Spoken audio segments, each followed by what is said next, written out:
So hey, what's up guys, welcome back to our YouTube channel Cosmic Naruto, and today we are gonna see an amazing harem what if. So today we will see what if Harry Potter had harem with Samui. So it will be the crossover between Harry Potter and Samui, and because of some YouTube community guidelines I have to make this short intro, so don't mind, you can skip the intro. Now without any further delay, let's get straight to the video. Also before we move on to the video, please make sure to subscribe and like the video.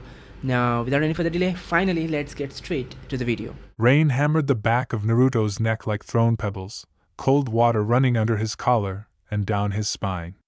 The border road had turned into a slow river, mud sucking at his sandals every time he shifted his weight. A masked hunter Nin tried to rise in front of him, one hand clawing for a kunai that was already out of reach. Naruto stepped in and dropped a knee to the man's ribs. There was a wet grunt and a sharp crack under the rain. Naruto's palm went to the side of the hunter Nin's throat, fingers pressing hard for a heartbeat, not to crush but to shut the body down. The man's eyes rolled and he went slack. Naruto held still, listening past thunder and dripping leaves. Not for lightning. For feet. For breathing. For the tiny scrape a shinobi made when fear made them forget how to be quiet. The only answers were rain and the distant rush of water off the rocks. He exhaled through his nose and the breath looked like smoke in the cold air. His hands were shaking, not from fear, from the fight and the way his body still wanted to move faster than it could. Behind him, 3 more hunter Nin lay in the mud, one with his leg twisted wrong, one pinned with saban through the sleeves into a fallen tree trunk, one face down with chakra points sealed by a quick line of ink that was already bleeding into brown. Naruto wiped his face with the back of his wrist. Water. Blood. He could not tell which until he looked down and saw red on his skin. Kurama's voice dragged across the back of his skull, impatient and rough. You are wasting time. Naruto kept his eyes on the bodies. I am buying it. Buying what? Mercy. Naruto's jaw tightened. It is not mercy. It is control. He kept the rest of his thoughts caged, because even in his head he could feel anger trying to get loud. Kurama laughed like grinding stone. Call it whatever lets you sleep. Naruto reached under his soaked jacket and pulled out his forehead protector. The metal plate felt colder than the rain, a hard little weight that had used to feel like pride. The leaf symbol stared up at him like an accusation. For a second his mind flashed on the council room, old faces and hard eyes, the way their mouths tightened when Tsunade said his name. We cannot risk giving him rank. He is unstable. The village fears him. A leader must be respected. He remembered Irika's shoulders stiffening even while he tried to stand between Naruto and those words, and Kakashi's one visible eye going flat, not shocked, just tired. He remembered walking out after, hearing whispers in the hallway. Hero. Demon. Problem. Acid. He remembered how the word hero never landed clean, like it always came with a shadow. His hand closed around the plate. He drew a kunai and pressed the edge into the metal. The sound was small, a thin scrape under the rain, but it made his stomach twist anyway. He dragged the blade across the leaf symbol, not deep enough to ruin the plate, just enough to scar it, a clean line made on purpose. He stared at it, and his chest felt tight, like a fist inside his ribs. Then he turned and tossed the headband into the mud in front of the unconscious hunter Nin. It landed with a soft slap, and a flash of lightning made the cut line gleam for a heartbeat. A groan came from the left.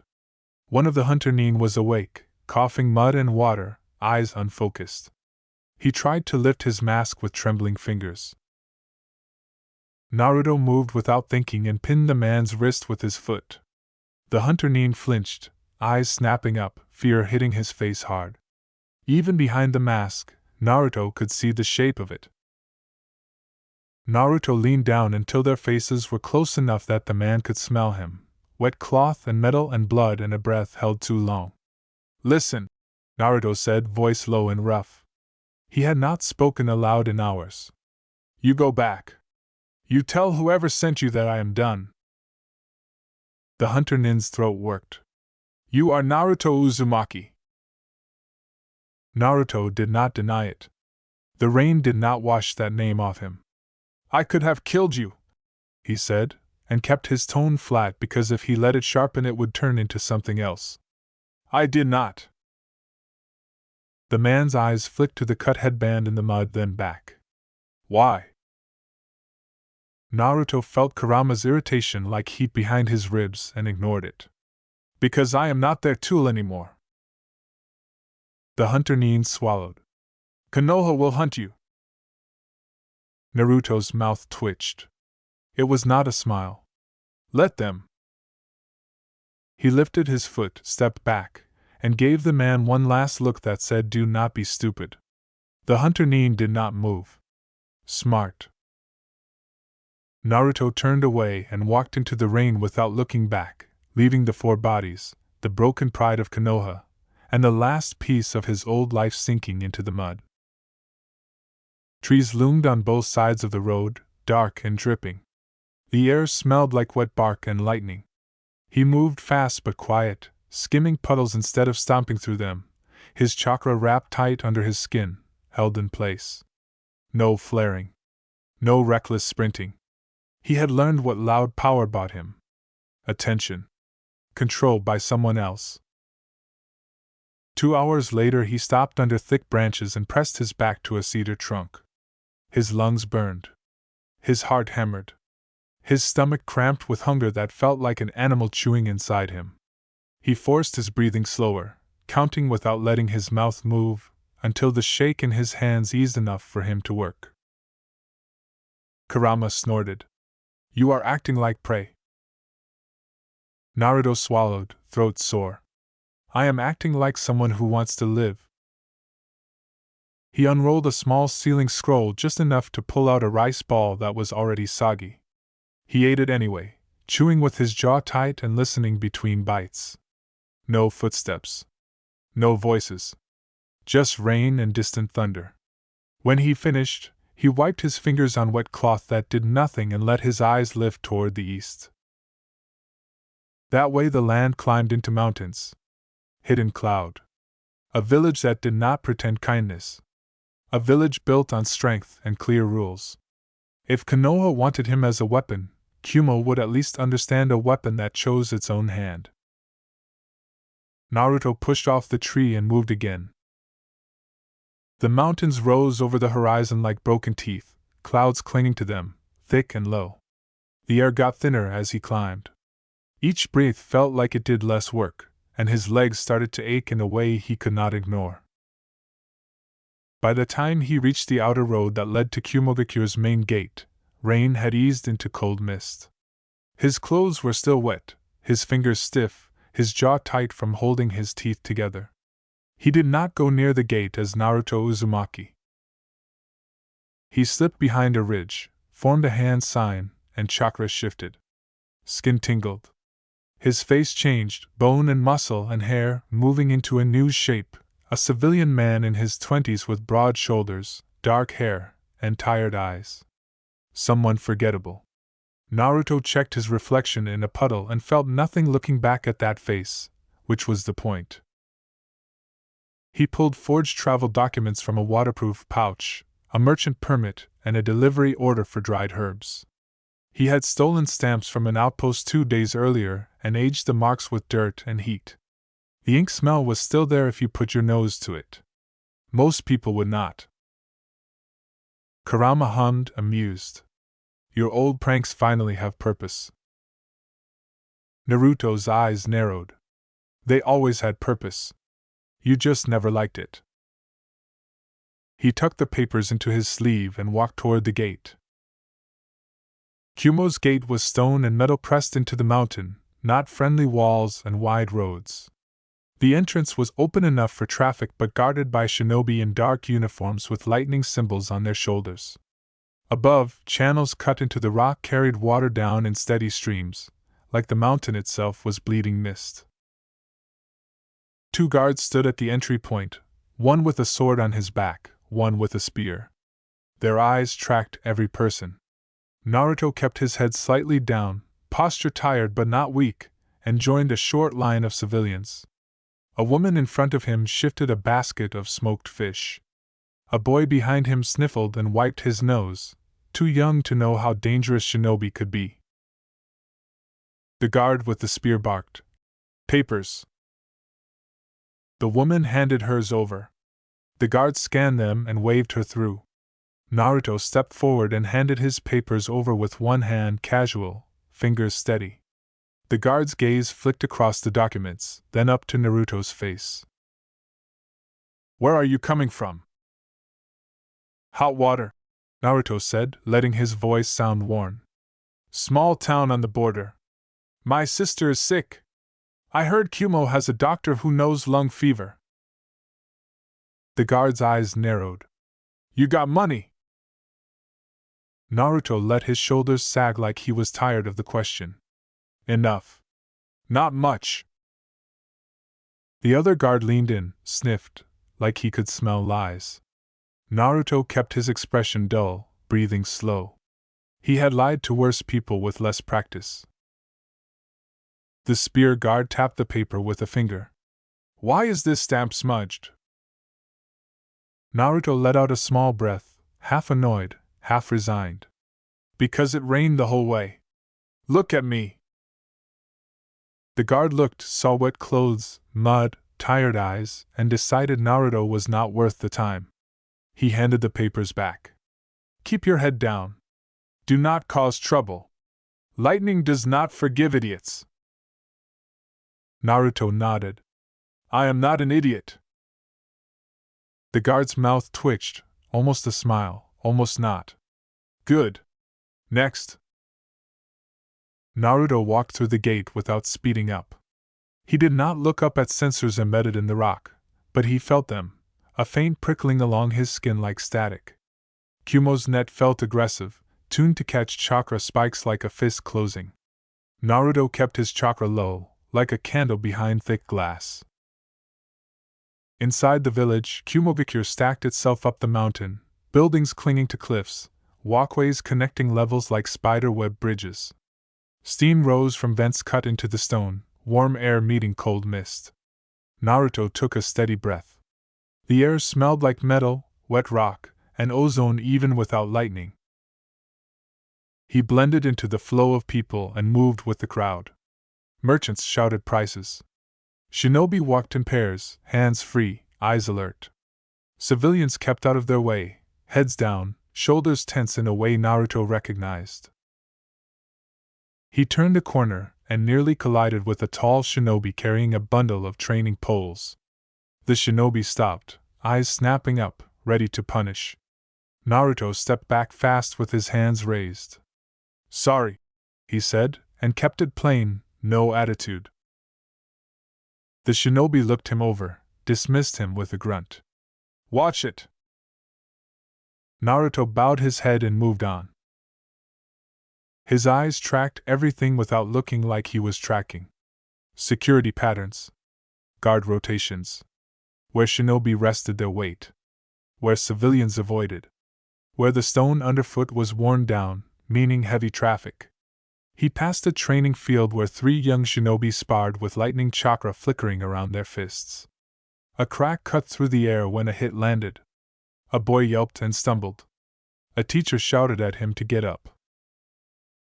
Something in Naruto's chest tightened, not jealousy, not nostalgia, just a distant memory of being that kid and still believing someone would clap for him at the end. He pushed it down and kept walking. He needed a foothold. He needed information. Not the rakeage. Not the obvious leaders. He needed the village's nervous system, the people who filed reports, watched patterns, and thought. Brains. A tea house sign hung from a beam on the next level.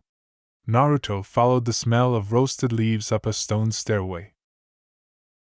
Warmth hit him like a blanket the moment he stepped inside, a dim room lit by lamps that threw soft yellow circles onto wooden tables. People sat close, voices low, steam rising from cups. Naruto chose a seat near the back where he could see the door and the windows, and he sat with his back to the wall. A server came over, a young woman with a neutral expression. Tea. Whatever is cheap, Naruto said, and kept his tone flat. She looked him over, saw wet clothes, and moved on without comment. Naruto wrapped his hands around the cup when it arrived, letting heat soak into stiff fingers. He drank and felt his throat loosen enough that swallowing did not hurt. Two shinobi at the next table spoke in low voices. Reiki's in a mood again. He is always in a mood. He punched a wall last week. Broke his knuckles. Mabui screamed at him for bleeding on paperwork. A quiet laugh. Mabui will scream herself into an early grave. Naruto's ears caught the name, and his mind held it like a hook. Mabui. A gatekeeper close to the Reikage. If you blinded her, you blinded the muscle. At another table, a civilian complained about taxes. A shinobi told him to shut up. Naruto kept his face blank and listened anyway. Across the room, a shinobi woman sat alone in the corner, posture straight, a book open in front of her. Her hair was light, tied back, and her expression looked bored at first glance. Naruto saw the truth in the details, the way her eyes moved, sharp even when half-lidded, the way her shoulders stayed loose because she trusted her own speed. She had a calm that did not come from softness. It came from being sure she could handle what came. Outside the tea house, a loud voice punched through the walls. You think I am going to just wait? That is how you die. Waiting. Another voice, softer but anxious. Carrie, if you keep yelling, the whole village will hear you and then we will have to deal with it, and I do not want to deal with it. The loud voice snapped back. You do not want to deal with anything. You want to sit and worry until your hair turns white. Naruto watched the woman with the book. She did not flinch. She did not look up. Like she had heard those voices 1,000 times and decided they were background noise. The server noticed Naruto's glance. That is Samui, she said, tone flat. Do not bother her. Naruto gave the server a tired smile. I was not planning to. He finished his tea slowly, listening more. Karui's voice kept going outside. We should ask Bisama. He would know. The anxious voice, Omoi, Naruto guessed, answered. Bisama will just write a song about it, and then we will feel worse. Karui made a disgusted sound. You always make it worse with your worrying. Naruto left coins on the table and stepped back into the mist. The walkway outside was damp and cold. The cliff edge dropped into fog, and somewhere below water roared like a constant warning. Karui and Omoi stood near the railing, still arguing, Karui tall and strong with fists clenched and eyes bright with anger. Omoi looked like he was trying to shrink into his own shoulders, hands open like he wanted to calm the air itself. Samui stepped out behind them, still holding her book. Her eyes slid to them, then away, like they were a minor inconvenience. Naruto walked past without slowing, not looking like he cared, and headed for the building next to the tea house, the entrance marked with a symbol for the public library. The library smelled like old paper and clean wood, shelves rising high and carved into stone walls. A few civilians sat at tables, and a librarian watched the door with bored eyes that still tracked movement. Naruto moved deeper, past shelves labeled history, war, treaties. He pulled a strategy book at random and stood near an aisle where he could see the main table area without standing out. He flipped pages slowly, pretending to read while he listened to the rhythm of the room. Samui entered a minute later. She moved like she owned space without needing to prove it. Karui and Omoi followed her, still talking, and the librarian shot them a look. Karui huffed and lowered her voice, barely, while Omoi nodded too hard like he was apologizing to the air. Samui walked straight to the strategy shelves.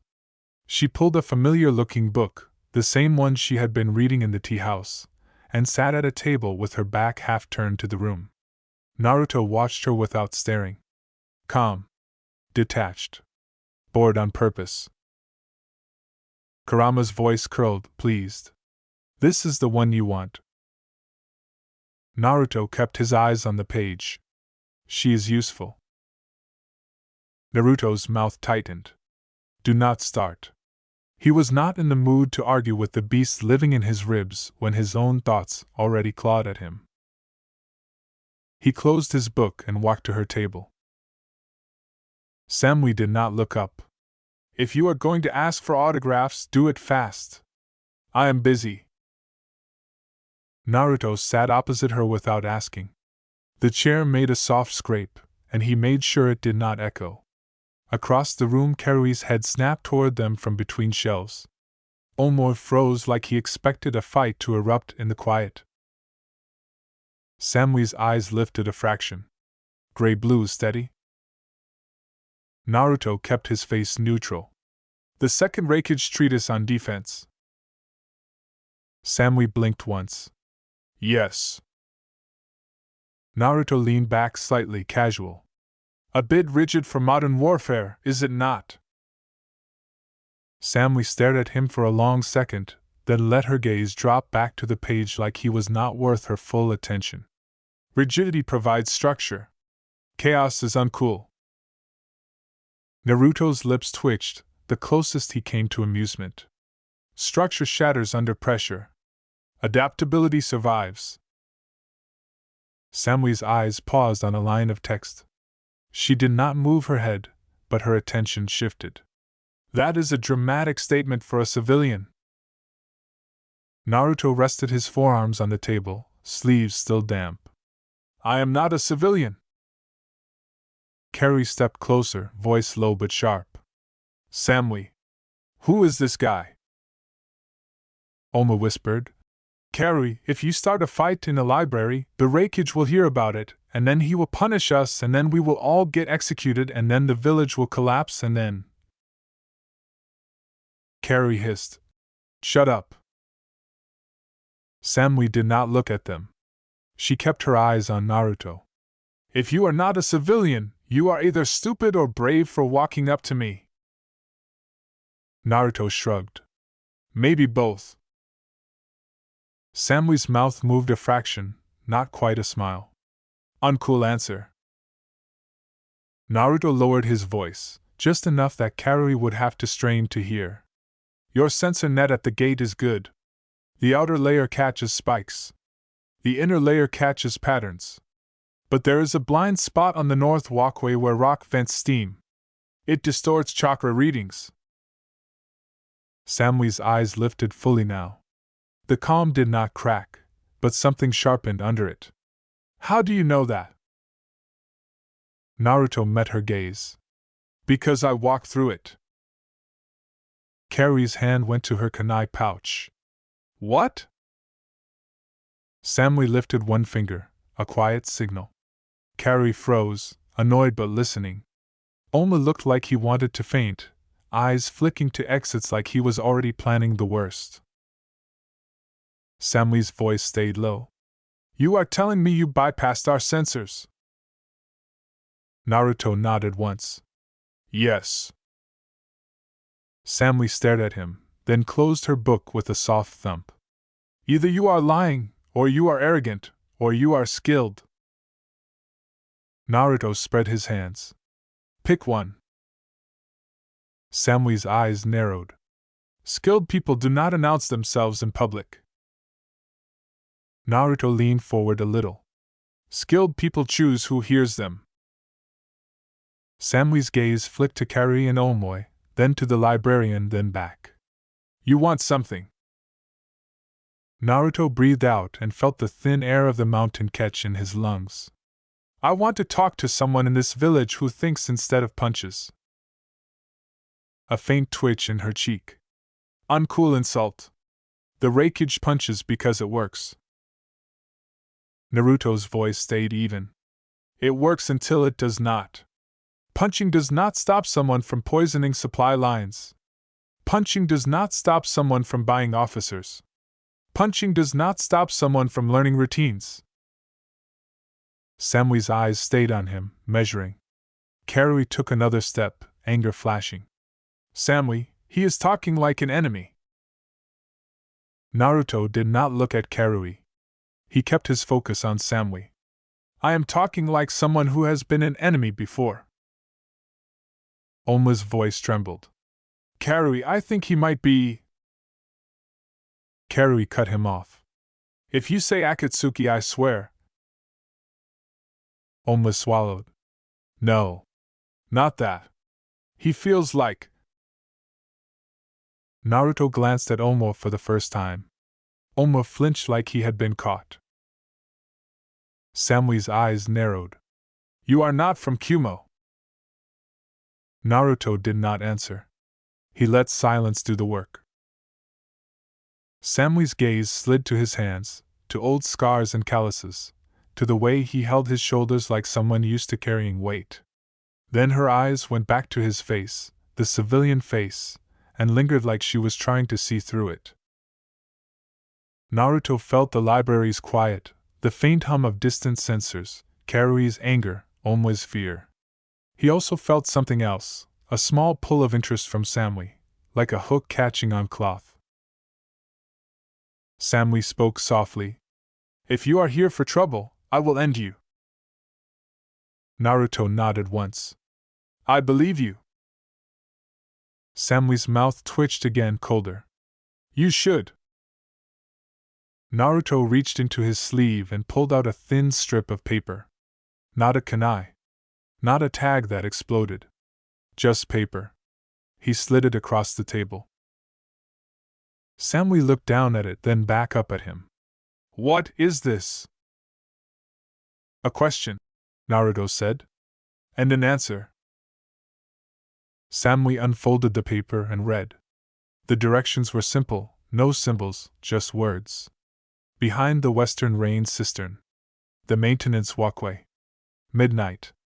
At the bottom, one line promised knowledge and demanded privacy.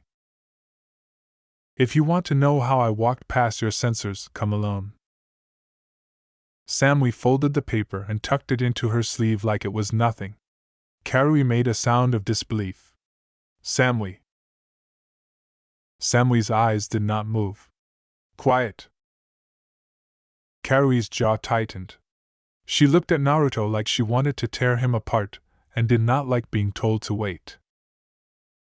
Naruto stood and pushed the chair back carefully, no sudden scrape.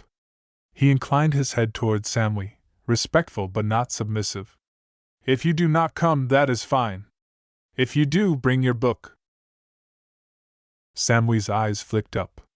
Why? Naruto paused and let a small smirk show, just enough to be human. Because I want to know if you can adapt. Samui stared at him. Uncool. Naruto turned and walked away, not running, not hurrying. He passed shelves and tables, feeling Karui's stare burn into his back. Oma looked like he was watching a storm cloud roll in. The librarian watched Naruto with mild curiosity, bored but alert enough to remember a face if asked. Naruto stepped outside into mist and noise. He let his breath out slowly and felt his ribs ache from holding tension too long. His stomach was still hollow, his body tired, but his mind was awake and sharp.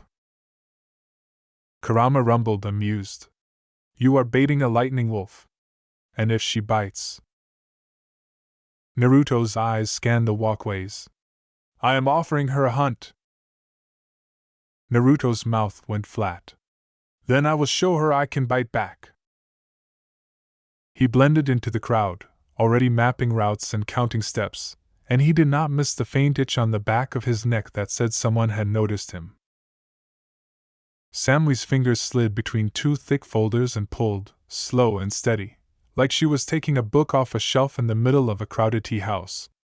The archive drawer resisted for a moment, then gave with a soft wooden squeal that felt too loud in the empty room. She froze, shoulders relaxed, eyes half-lidded, waiting for the sound of footsteps to change. Nothing. Just the low hum of lamps, the faint drip of condensation somewhere in the stone, and the far-off rumble of thunder rolling around the mountain like it was lost. She opened the drawer the rest of the way and kept her face blank. There was no reason to look guilty. Guilt was a hot emotion. Uncool. This was work. She slid the folder into her arms, shut the drawer, and moved to the nearest table.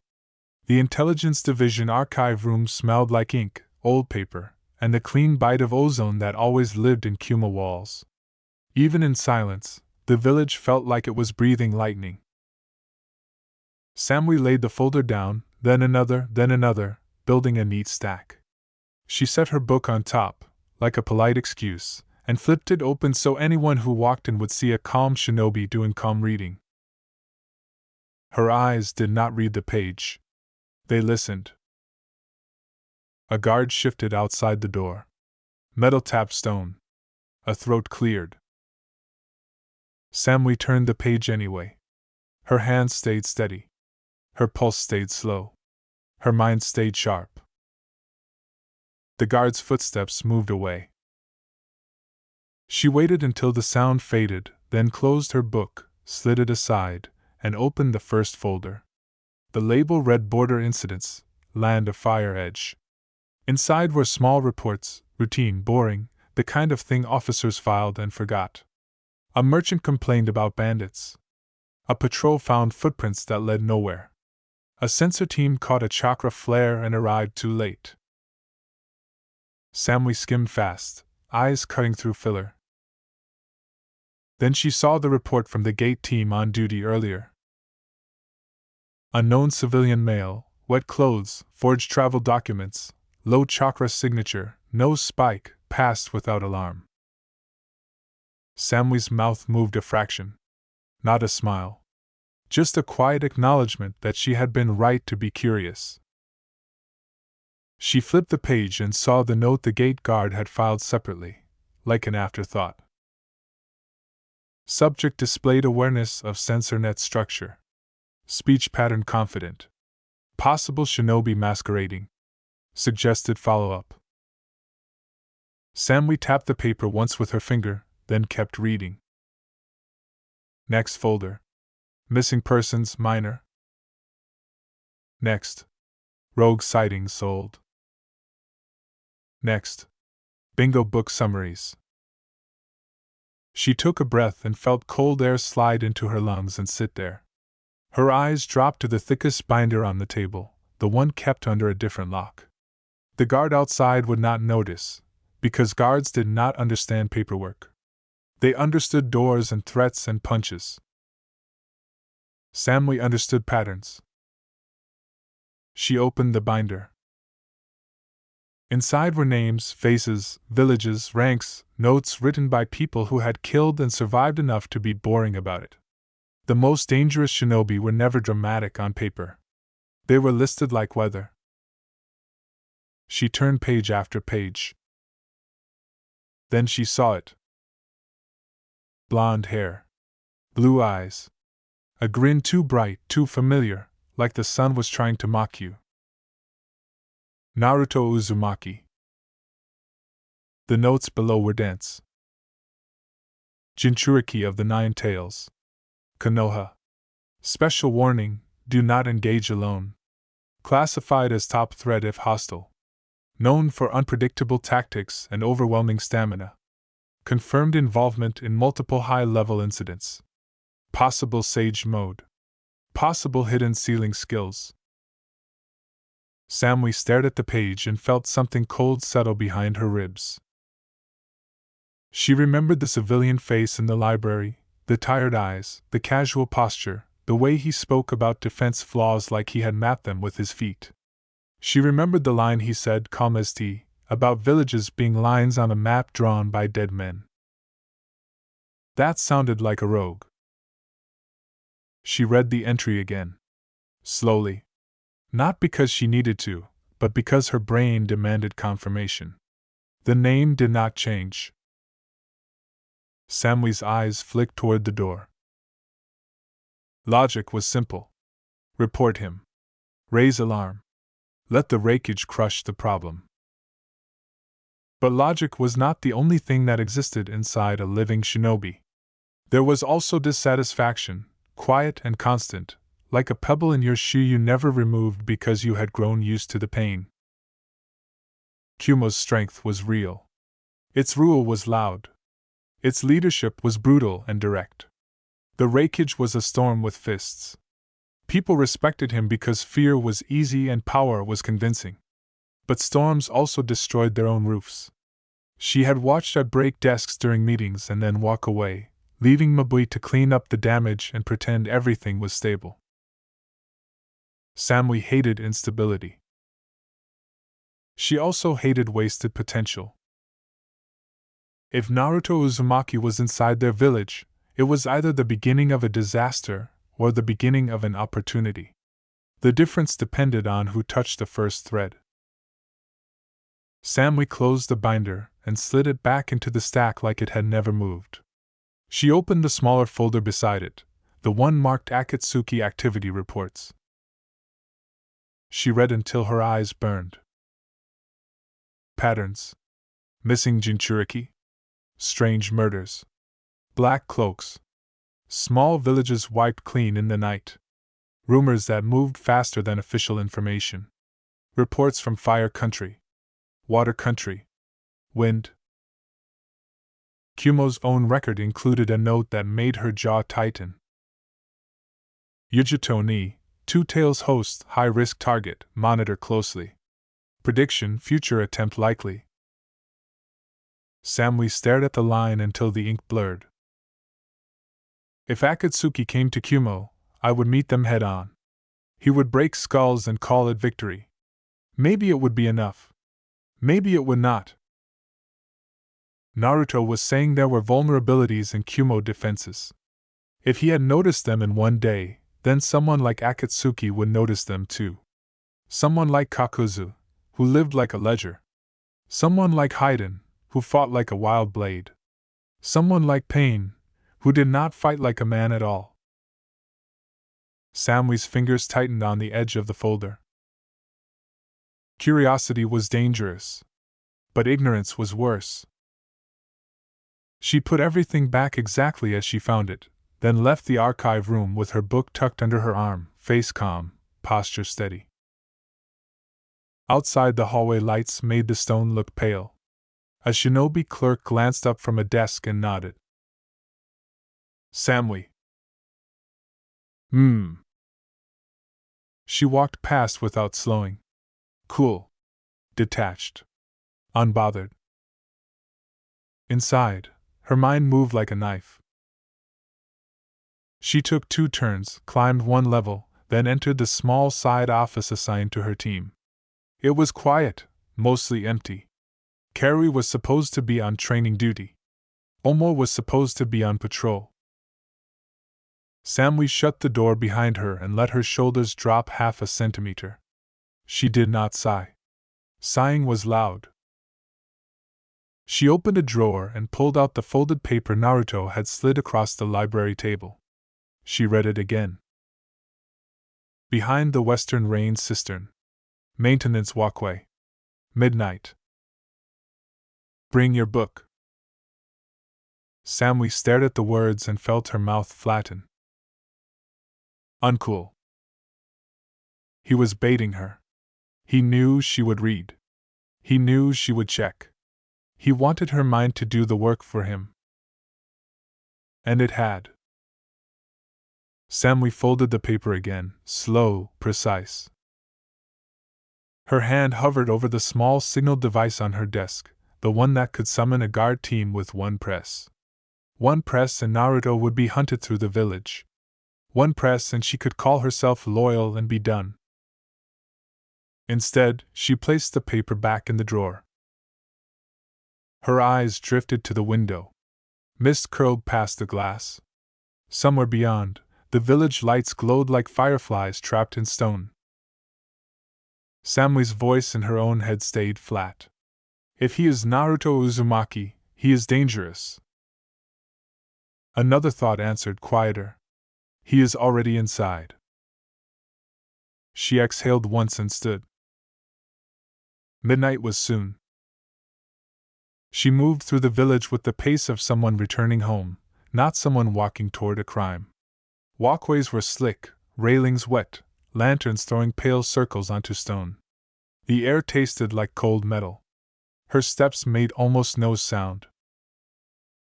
Halfway to the western cistern, a figure dropped down from a higher walkway and landed in front of her with a wet slap of sandals.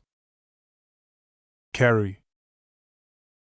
Her eyes were sharp and bright even in dim light. Her hair stuck to her forehead from mist. Her posture was aggressive, shoulders forward, hands loose near weapons. "Where are you going?" Carrie demanded. Samui looked at her like she was a minor inconvenience. "Walking." Carrie's jaw tightened. "Do not do that. Do not act like you are just walking. You have been weird since the library." Samui blinked slowly. "Your definition of weird is broad. Uncool." Carrie stepped closer. "You met a stranger. A stranger who talked like he owned the room. And then you told me to shut up. You never tell me to shut up unless it matters." Samui's eyes narrowed a fraction. "I tell you to shut up often." "Not like that." Carrie leaned in. "Is he a threat?" Samui held Carrie's gaze.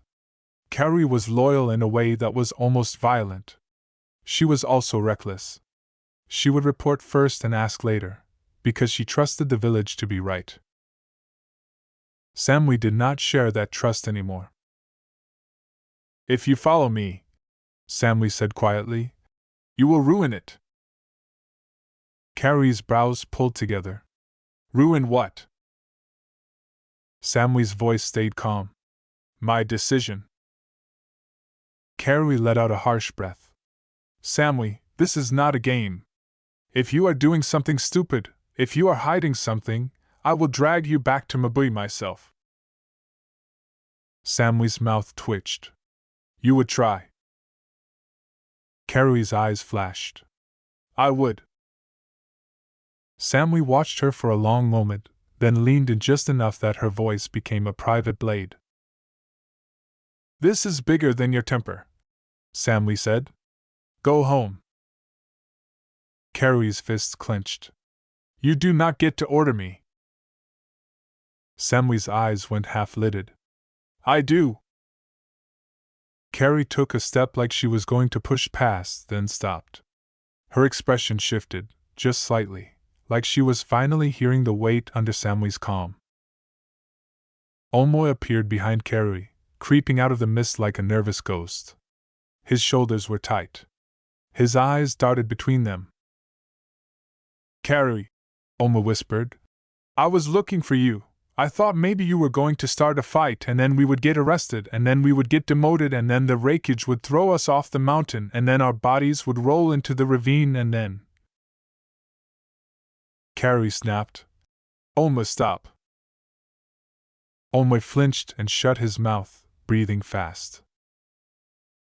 Samui looked at Omoy. "Go with her."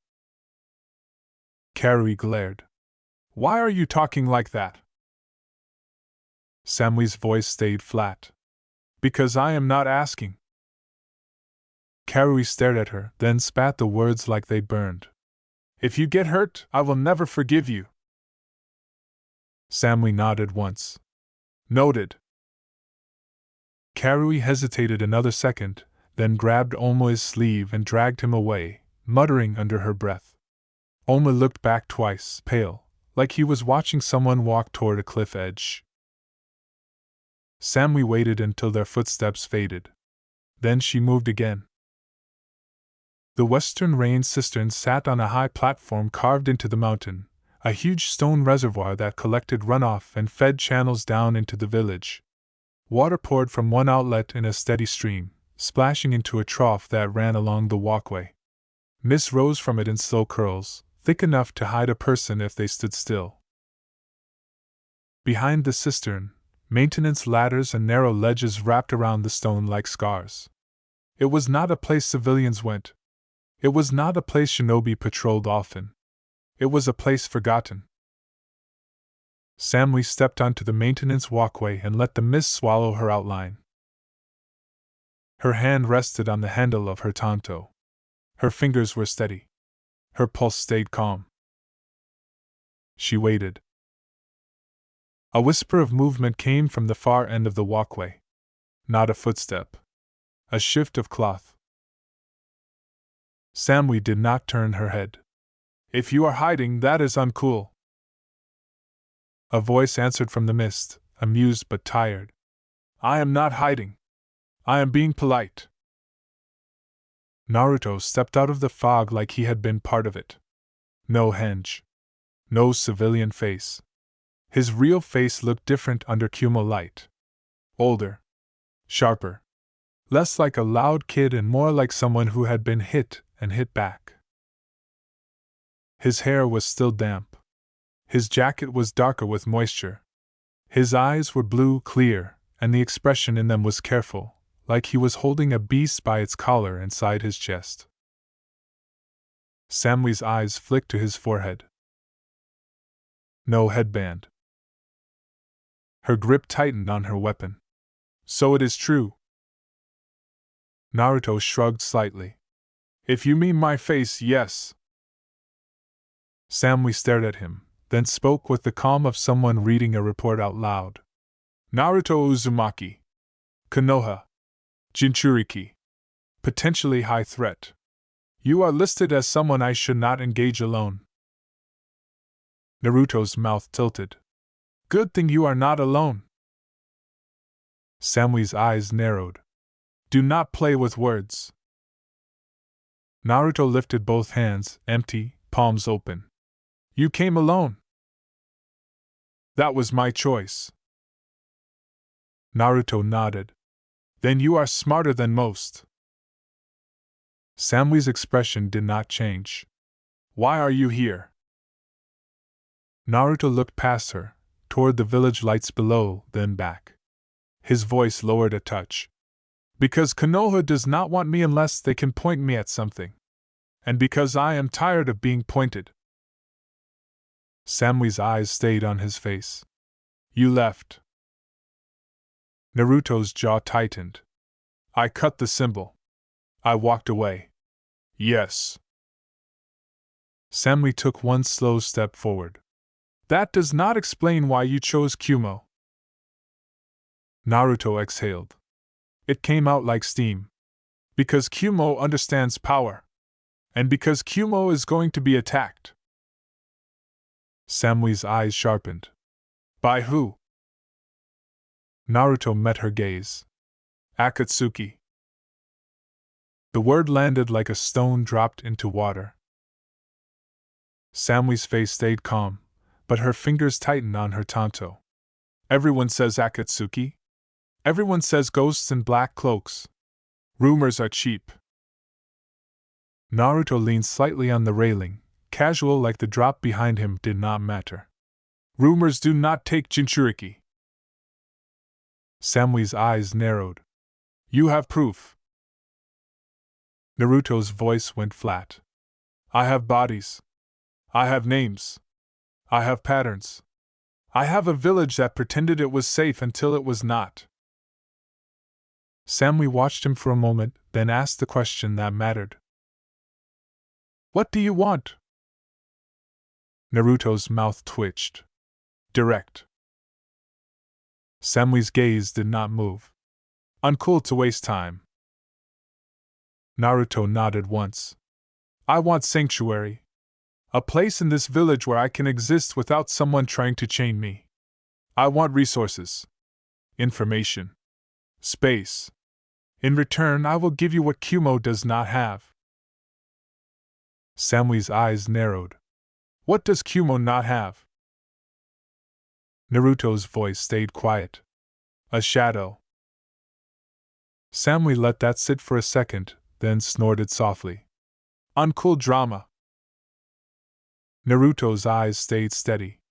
Not drama. Strategy. Your raikage is a hammer. Your village loves hammers. But hammers do not cut strings. They do not slip into a room and remove one person without waking the others. Samui's gaze flicked over his posture. He did not look like a man begging. He looked like someone offering a business deal. You are offering to protect Kumo from Akatsuki, Samui said. Naruto nodded. And other threats. You have internal weakness. Your sensor net is strong, but not perfect. Your patrols are predictable. Your people fear making mistakes, so they follow routine instead of thinking. Samui's eyes narrowed. You are insulting us again. Naruto's mouth tilted. I am describing what I saw. Samui took another step closer. Now they were within striking range. The mist beaded on her eyelashes. She could smell damp cloth on him, and underneath it the faint metallic bite of blood that had not fully washed away. Why should I trust you? Samui asked. Naruto's eyes held hers. You should not. Not yet. Samui blinked. Then why am I here? Naruto lifted one hand and tapped his chest once. Because you are curious. And because you are tired. Samui's expression flickered, the smallest crack, then smoothed again. Uncool assumption. Naruto shrugged. Then prove me wrong. Report me. Bring a squad. Samui stared at him for a long moment. Then she drew her tanto in one smooth motion and lunged. The blade flashed in lamplight, a clean silver line cutting through mist. Naruto moved the instant her shoulders shifted, not when the blade was already there. He twisted to the side, the edge scraping his jacket with a sharp hiss, then caught her wrist with his left hand and shoved her arm outward. Samui pivoted and used the momentum, not fighting the shove, turning it into a spin.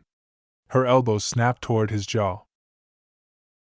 Naruto ducked under it, felt wind from the strike brush his hair, then drove his shoulder into her ribs. Samui slid back half a step, boots scraping stone, breath steady. Her eyes stayed calm. The blade came back up, point aimed at his throat. Naruto lifted his hands again, empty. So that is the test. Samui attacked again. She was fast. Not flashy, not loud, just clean speed. Her blade cut low toward his thigh. Naruto hopped back, heels slipping on wet stone, and felt the drop behind him. He steadied fast, core tight, then snapped his hand forward. A seal tag flicked from his fingers, thin paper slapping onto the stone between them. Samui's eyes flicked down for a fraction. Naruto clapped his hands once. A pulse of chakra snapped through the tag and the paper flared, not with fire, but with a sudden distortion, like the air itself had been folded. Samui's foot hit the edge of it, and her body jerked as if she had stepped into thick mud. Her eyes widened, not fear, surprise. Naruto moved in, fist swinging toward her shoulder, aimed to knock her weapon arm numb. Samui forced her leg free with raw strength, muscles tightening, then dropped low, rolling under his punch. Her blade cut upward in a fast arc. Naruto twisted his torso, and the edge kissed his ribs through cloth. Pain sparked sharp and hot. He hissed through his teeth and felt blood warm under his jacket. Samui's eyes flicked to the cut. You bleed. Naruto's mouth twisted. Yeah. I do. Samui's blade came again, faster now. Naruto's body answered on instinct, hands moving with the rhythm of survival. He caught her wrist again, felt the strength in her grip, then slammed his forehead toward hers. Samui leaned back just enough to avoid the headbutt, then drove her knee up. Naruto caught the knee with his hand, fingers digging into muscle. It hurt, both ways. His palm stung. His ribs screamed. He shoved her leg down, stepped inside her guard, and for a split second they were too close, chest to chest, breath mixing in the mist. Samui's eyes met his. Calm. Focused. Not flustered. Unfair. Naruto felt his own pulse spike anyway. Samui's free hand cracked across his face. The slap was sharp, loud, and cold. Naruto's head snapped to the side. A sting bloomed on his cheek. Kurama laughed in his skull. She has spirit. Naruto spat rainwater from his mouth. Okay. He stepped back and formed a hand sign. Two shadow clones popped into existence with soft bursts of smoke, landing on either side of Samui. Their feet hit wet stone and slid a little. Naruto's real body stayed still, watching her reaction. Samui did not panic. She turned, blade cutting one clone's throat. The clone burst into smoke. The second clone lunged and grabbed her from behind, arms locking around her shoulders. Samui slammed her head back into the clone's face. The impact made a dull crack. The clone grunted, hold loosening. Samui dropped her weight, hooked her leg, and flipped the clone over her hip. The clone hit the stone hard, water splashing. It burst into smoke. Samui turned back toward Naruto like the clones had been minor obstacles. Her eyes were brighter now. More, she said. Naruto's mouth tilted. Greedy. Samui stepped forward, blade low, shoulders loose. Uncool talk. Fight. Naruto breathed in, felt his ribs ache, felt blood sliding under his jacket, felt cold mist cling to his skin. His body wanted to heal, chakra already pushing warmth into the cut. He held it back. He did not want to show her too much, too fast. He moved. He did not summon a giant ball of chakra. He did not roar. He moved like a shadow, low, fast, hands precise. He slipped inside her range and aimed two fingers at her neck. Samui shifted and the fingers missed by a hair. Her blade flashed toward his wrist. Naruto twisted, felt the edge scrape his sleeve, then snapped his palm into her forearm, hard. Samui's arm jolted. Her grip did not break. Naruto's eyes narrowed. He ducked low, swept her leg. Samui jumped, body light, and Naruto felt her knee drive into his shoulder as she landed. Pain shot down his arm. He grunted and stumbled. Samui's blade pressed to his throat. Naruto froze. Mist swirled between them. Water dripped off Samui's hair onto his jacket. Her breath was steady. His was not. His chest rose fast, ribs protesting. Samui stared at him, blade unmoving. You are holding back. Naruto's jaw tightened. Maybe. Samui's eyes narrowed. Uncool. If I die later because you wanted to look polite, I will haunt you. Naruto let out a short breath that almost became a laugh. Noted. Samui pulled the blade away and stepped back.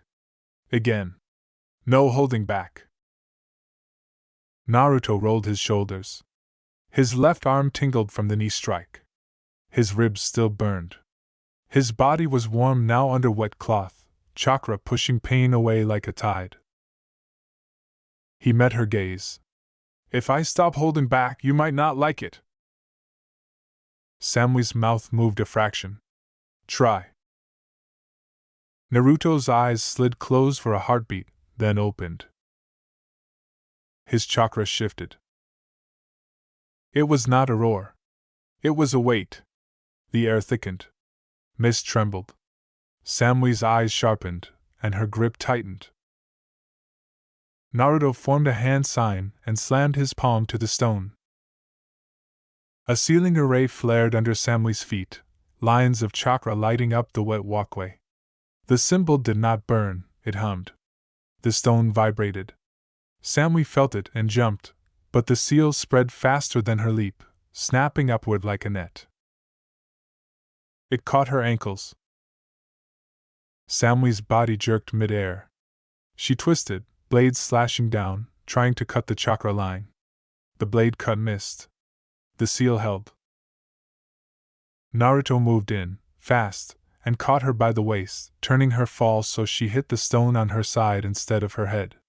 The impact still made her grunt. Naruto pinned her wrist with one hand, pressed two fingers to the side of her neck, and sent a thin pulse of chakra into her nerves, not enough to harm, enough to numb. Samui's fingers twitched. The tanto slipped from her hand and clattered on stone. Naruto held her there, knee on her hip, weight balanced. His face was close.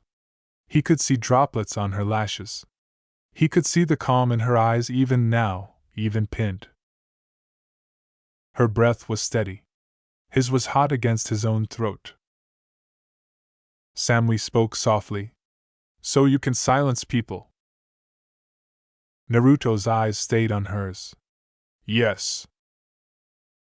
Samui's gaze flicked to his ribs, where blood had seeped through cloth. And you can bleed. Naruto's mouth twitched. Yes. Samui stared at him for a long second, then did something he did not expect. She smiled. It was small. It was quick. It was gone almost instantly. But it existed. That was cool, she said, like it cost her something to admit. Naruto's chest tightened for a reason that had nothing to do with pain. Thanks. Samui's eyes narrowed. Get off. Naruto pushed back and stood, offering his hand. Samui stared at it like it might be a trick, then took it and let him pull her up. The numbness faded in her fingers. She flexed them once, then picked up her tanto.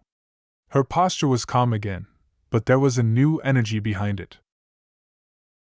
You are real, Samui said. Naruto wiped rain from his face. I told you. Samui's gaze cut to the village lights. If I report you, they will bring a squad. They will bring the Raikage. They will try to contain you. Naruto nodded. They might succeed. Samui's eyes flicked back. Might. Naruto's mouth tilted. Depends on how much they value their buildings. Samui watched him. Uncool joke. Naruto shrugged. It is not a joke. Silence settled for a moment. Water kept running from the cistern. Mist curled around them like a curtain.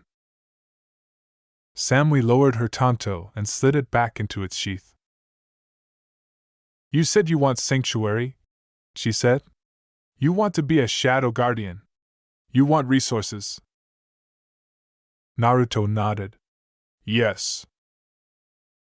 Samui's eyes narrowed. And in exchange you will protect Kumo from Akatsuki. Naruto's voice stayed quiet. Not just protect. Prepare. I know how they move. I know what they target.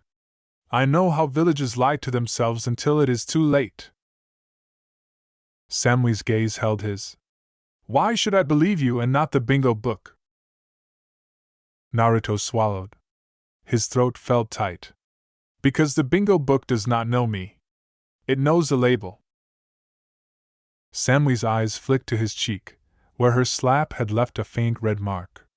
I know you bleed. That helps. Naruto huffed softly. Great. Trust built on blood. Samui's mouth moved a fraction. Uncool, but effective. Naruto leaned back against the railing. So what now? Samui stared at him for a moment, then asked, Why did Konoha let you go? Naruto's gaze dropped. The answer was not simple. The rain made it easier to speak without feeling watched.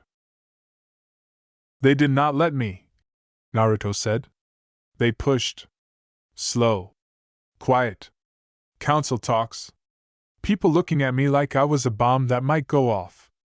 The promotion denial was just a line in the sand. Samui's eyes narrowed. Promotion denial. Naruto's jaw tightened. They said they could not trust me with rank. They said the village did not respect me enough. They called me unstable. They called me a weapon. Samui's face stayed calm, but her eyes sharpened. And you decided to become one. Naruto's voice went flat. I decided to become my own. Samui watched him, then asked the question that cut deeper. What about your precious people? Naruto's hands tightened on the railing. I do not have them. Samui blinked once. You have no one. Naruto's throat worked. He forced the words out. I have people I care about. But they belong to Konoha. And if I stay near them, they will be used against me. Kurama's voice rumbled low. Or you will be used against them.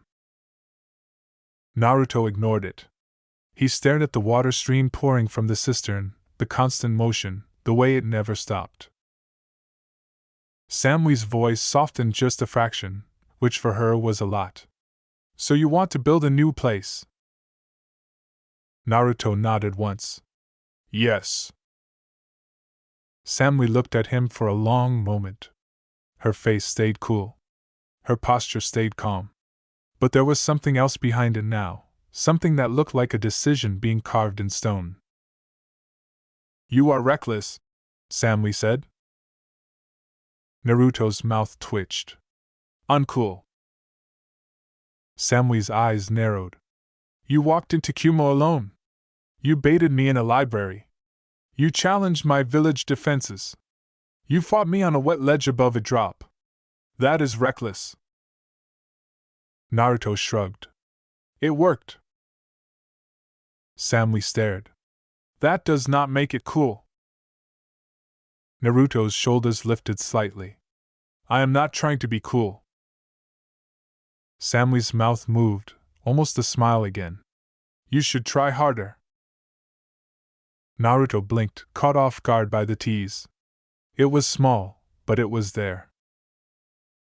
He shook his head once, like he could shake the feeling off. You are still deciding. Samui nodded. Yes. Naruto watched her. What is the deciding factor? Samui's eyes slid to his ribs again. If you are a threat, you will kill people in this village. If you are an opportunity, you will save people in this village. The difference is how you treat my team. Naruto's eyes narrowed. Your team. Samui's voice stayed flat. Kaori is loud and loyal. Omo worries too much. If you try to use them, I will cut you. Naruto's mouth tilted. I do not want to use them. Samui's eyes narrowed. Everyone says that. Naruto's voice dropped. Then watch what I do, not what I say. Samui held his gaze. The mist moved between them. The mountain wind brushed her hair back from her face for a second, revealing the sharp line of her jaw, the calm focus of her eyes. She looked like someone who had always been alone even when surrounded. Naruto felt a strange urge to reach out. Not like a flirt. Like a human. Like someone seeing another person carrying weight in silence. He stopped himself. Samui's eyes flicked to his hands, like she noticed the pause. Uncool. Samui stepped closer, stopping within arm's reach. Show me. Naruto's eyebrows lifted slightly. Show you what? Samui's voice stayed calm. Your vision. Your proof. Your plan. Not here. Somewhere private. Naruto hesitated for a beat, then nodded. I have a place. Samui's eyes narrowed.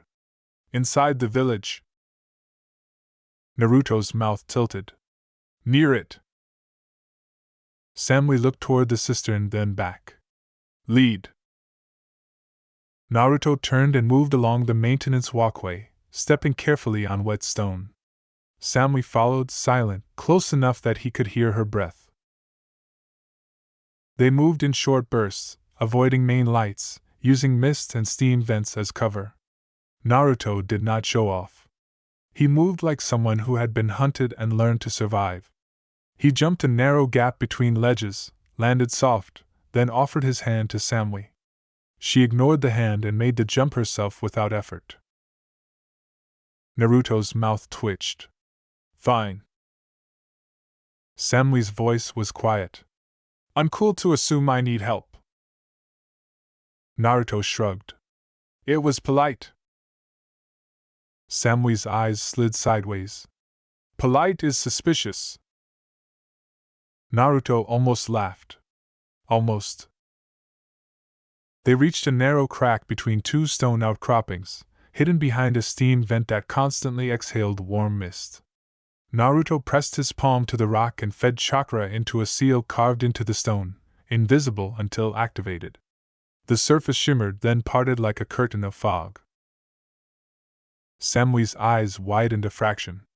You prepared this? Naruto nodded. Earlier. Samui stepped inside without hesitation. The space beyond was small, a natural cave widened by careful work. A faint warmth filled it, coming from a sealed heat stone in the corner, the kind used in cold mountain patrols. A small lantern sat on a ledge, flame steady behind glass.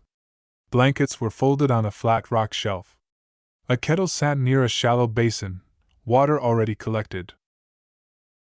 Samui looked around, then back at Naruto. You plan to stay? Naruto's voice stayed quiet. I plan to survive. Samui's eyes moved to his ribs. Sit. Naruto blinked. I am fine. Samui's gaze sharpened. Uncool lie. Naruto huffed and sat on the flat rock shelf. The moment he stopped moving, his body reminded him how much it hurt. His ribs throbbed. His shoulder ached. His cheek still stung from her slap. He rolled his shoulders once and winced. Samui sat across from him on a stone ledge, posture straight, eyes calm. She set her book down beside her like it mattered. Naruto pulled his jacket open and peeled the damp cloth away from the cut on his ribs. Blood had smeared along his side. The wound was not deep, but it was enough to burn with every breath. Samui leaned forward slightly. You heal fast. Naruto's jaw tightened. It is part of the package. Samui's eyes narrowed. The 9 tails. Naruto did not deny it. He pressed his palm to the cut and fed chakra into it, feeling warmth knit skin together. The sting faded. The bleeding stopped. The cut closed into a pink line. Samui watched, expression unreadable. So the reports are true. Naruto looked up. Some are. Some are not. Samui's eyes held his. Are you unstable? Naruto's mouth went flat. I have bad days. Samui blinked once. That is a normal answer. Naruto let out a quiet breath. Yeah. I am still a person. Samui's gaze stayed steady. Villagers forget that. Naruto stared at her for a moment. Her tone was flat, but the words carried weight. He leaned back against the stone, feeling the cave warmth soak into wet clothes. His muscles loosened slightly, but the tension in his chest stayed. Samui lifted her book, flipped it open, then closed it again, like she was grounding herself. Speak, she said. Naruto swallowed. You want proof about Akatsuki? Samui nodded. Naruto took a breath and started laying it out like a mission briefing, not a dramatic confession. There is a group, Naruto said. Organized, patient. They target Jinchuriki. They do not care about villages. They care about power. They move in pairs most of the time. One is immortal. One is a money monster. One uses clay bombs. One controls puppets. One is a shark man. One is the leader who does not fight like a man at all. Samui's eyes narrowed. Names. Naruto hesitated, then spoke them. Haiden. Kakazu. Deidara. Sasori. Kisame. Pain. Samui's fingers tightened on the edge of her book. Those are not rumors. Naruto shook his head once. No. Samui's voice stayed calm. How do you know? Naruto's jaw tightened. Because I fought some of them. Because I lost people. Because I watched villages pretend it was not real until the bodies piled up. Samui stared at him for a long moment. Which people? Naruto's throat worked. He did not want to say names. Names were hooks. Names were how you got pulled back into grief. Friends, he said finally. Samui's eyes softened a fraction, then hardened again. You are hiding details. Naruto's mouth went flat. Yes. Samui nodded once. That is reasonable. Naruto blinked. He had expected suspicion, not that. Samui leaned back slightly. So what is your plan? Naruto's voice stayed quiet. I want to build a shadow network inside Kumo. People who can move without being seen. People who can gather information and act before threats hit the gate. Not a public unit. Not something the council can parade. Something quiet. Samui's eyes narrowed. And you want me? Naruto nodded. You are calm. You are smart. You see patterns. You also have access. Samui's mouth moved a fraction. So I am useful. Naruto's eyes held hers. You are more than useful. But yes, you are useful. Samui stared. Uncool honesty. Naruto shrugged. It is the only kind I have left. Samui's fingers tapped the book once, a small rhythm. If I help you, I betray my village. Naruto's voice went firm. No. You protect it. You protect it from threats the Raikage cannot punch. You protect it from people who would use it as a farm for power. Samui's eyes narrowed. And what do you get? Naruto's gaze dropped. A place where I do not have to beg to exist. Samui watched him. You want sovereignty? Naruto's eyes lifted. Yes. Samui's face stayed calm. That is a dangerous want. Naruto's mouth tilted. So is loyalty. Samui stared for a long moment. The cave lantern flickered slightly. Outside, mist moved, and faint thunder rolled like distant drums. Samui spoke quietly.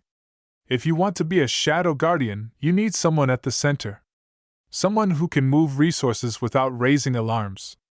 Someone who can edit patrol schedules. Someone who can put paperwork in the right pile. Naruto's eyes narrowed. Mabui. Samui blinked once. You already know her name. Naruto's mouth tilted. I listen. Samui's gaze sharpened. Mabui is loyal to the Raikage. Naruto nodded. Loyal because she thinks it keeps the village stable. Samui's eyes narrowed. Yes. Naruto leaned forward slightly. Then we do not attack her loyalty. We show her the instability. We show her that ice fists are not enough. Samui watched him. You talk like you plan to recruit her. Naruto nodded. Eventually. Samui's eyes stayed steady. And what about Yujito? Naruto's brows pulled together. Yujito. Samui's gaze was calm, but there was a warning behind it. She is a Jinchuriki. Akatsuki will come for her. If you want to protect Kumo, you will need to protect her. Naruto's mouth went flat. Then I will. Samui stared at him for a long moment, then asked, And Karui? Naruto exhaled. Karui hates me already. Samui's mouth moved a fraction. Karui hates everything that looks like a threat. Naruto nodded. I do not want to fight her. Samui's eyes narrowed. You might have to. Naruto's voice dropped. Then I will win without breaking her. Samui watched him, then nodded once, like she liked the answer even if she would never say it. Silence settled. The warmth in the cave made Naruto's wet hair start to dry at the edges. His body relaxed a fraction. His mind did not. Samui leaned forward again, closer. There is still one problem, she said. Naruto's eyes narrowed. What? Samui's gaze held his. If you stay here, you will be found. Kumo is not stupid. Someone will notice missing files. Someone will notice patrol disturbances. Someone will notice Karui's temper. Naruto's mouth tilted. Then we move carefully. Samui's eyes narrowed. And if they corner you? Naruto's voice stayed quiet. Then I disappear. Samui stared. You cannot disappear forever. Naruto's jaw tightened. I do not plan to. Samui's gaze shifted, like she was thinking through 10 branches at once. Then she did something that surprised him more than the fight.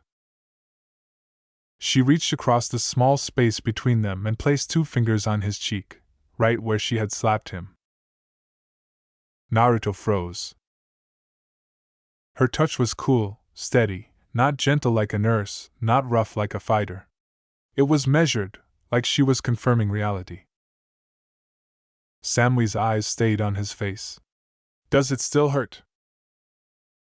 Naruto swallowed. A little. Samui's mouth moved a fraction. Good. Pain keeps you honest. Naruto stared at her fingers on his skin and felt his throat tighten for a reason he did not want to name. Samui withdrew her hand, calm again, like it had been nothing. Then she leaned in and kissed him. It was quick. Controlled. A test more than a surrender. Her lips were cool from mist. Naruto's brain went blank for a heartbeat, then his body answered, leaning forward without thinking. He kissed her back, careful, not rushing, like he was afraid this was a trap.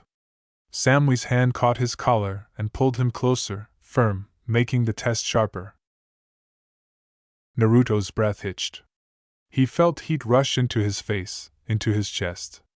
He pulled back half an inch, eyes wide. Samui's eyes were calm. Uncool reaction, she said quietly. Naruto's mouth opened, then closed. He let out a breath that sounded like a laugh and a curse swallowed at the same time. You do that and call me uncool. Samui's mouth moved. It was Data. Naruto blinked. Data.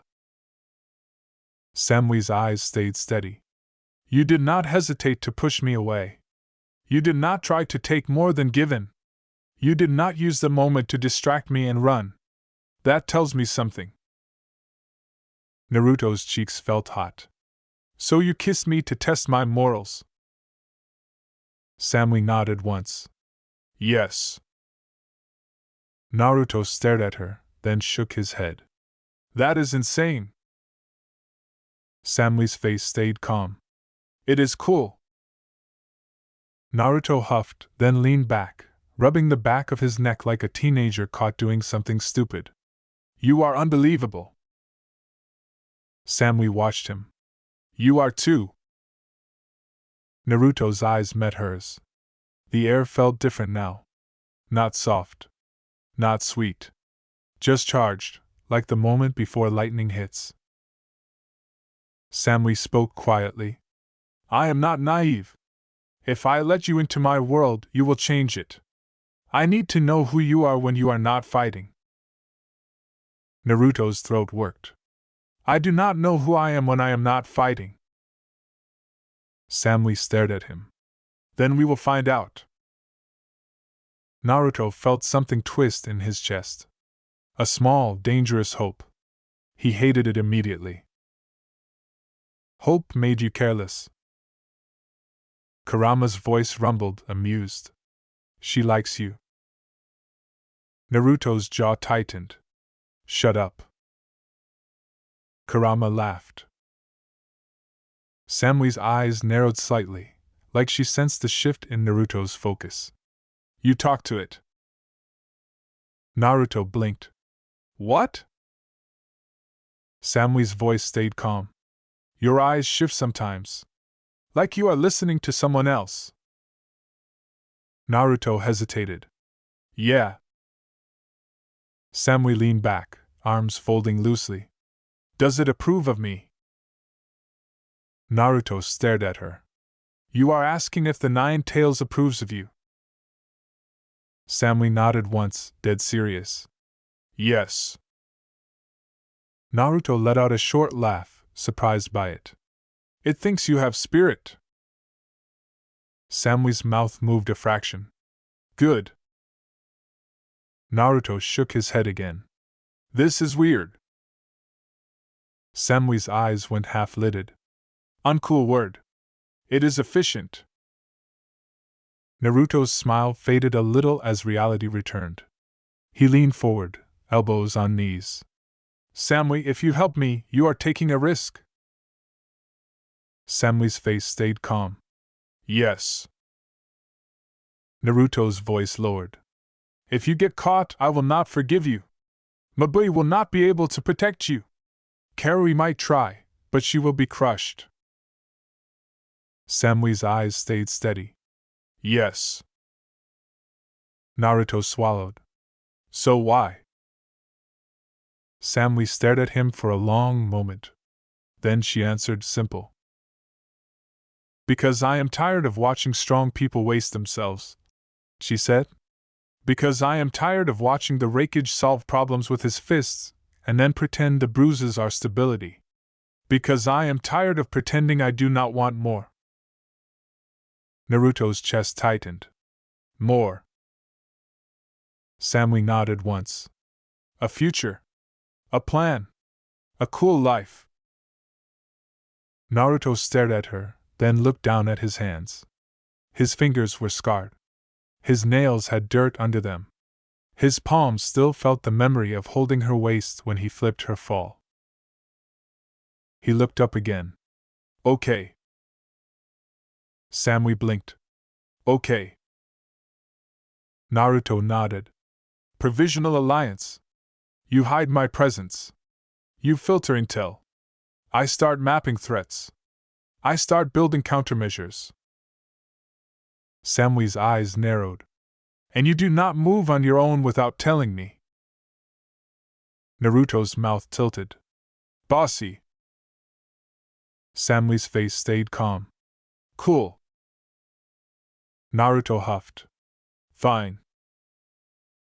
Samui leaned forward again, close enough that Naruto could smell the clean scent of her hair, damp and cold, mixed with the faint ink smell from her book. One more condition, Samui said. Naruto swallowed. Yeah. Samui's eyes held his. If you betray me, I will kill you. Naruto nodded once. Fair. Samui's mouth moved a fraction. If you betray Karui or Omoi, I will kill you slowly. Naruto's eyes widened a touch. Okay. Samui leaned back. Good.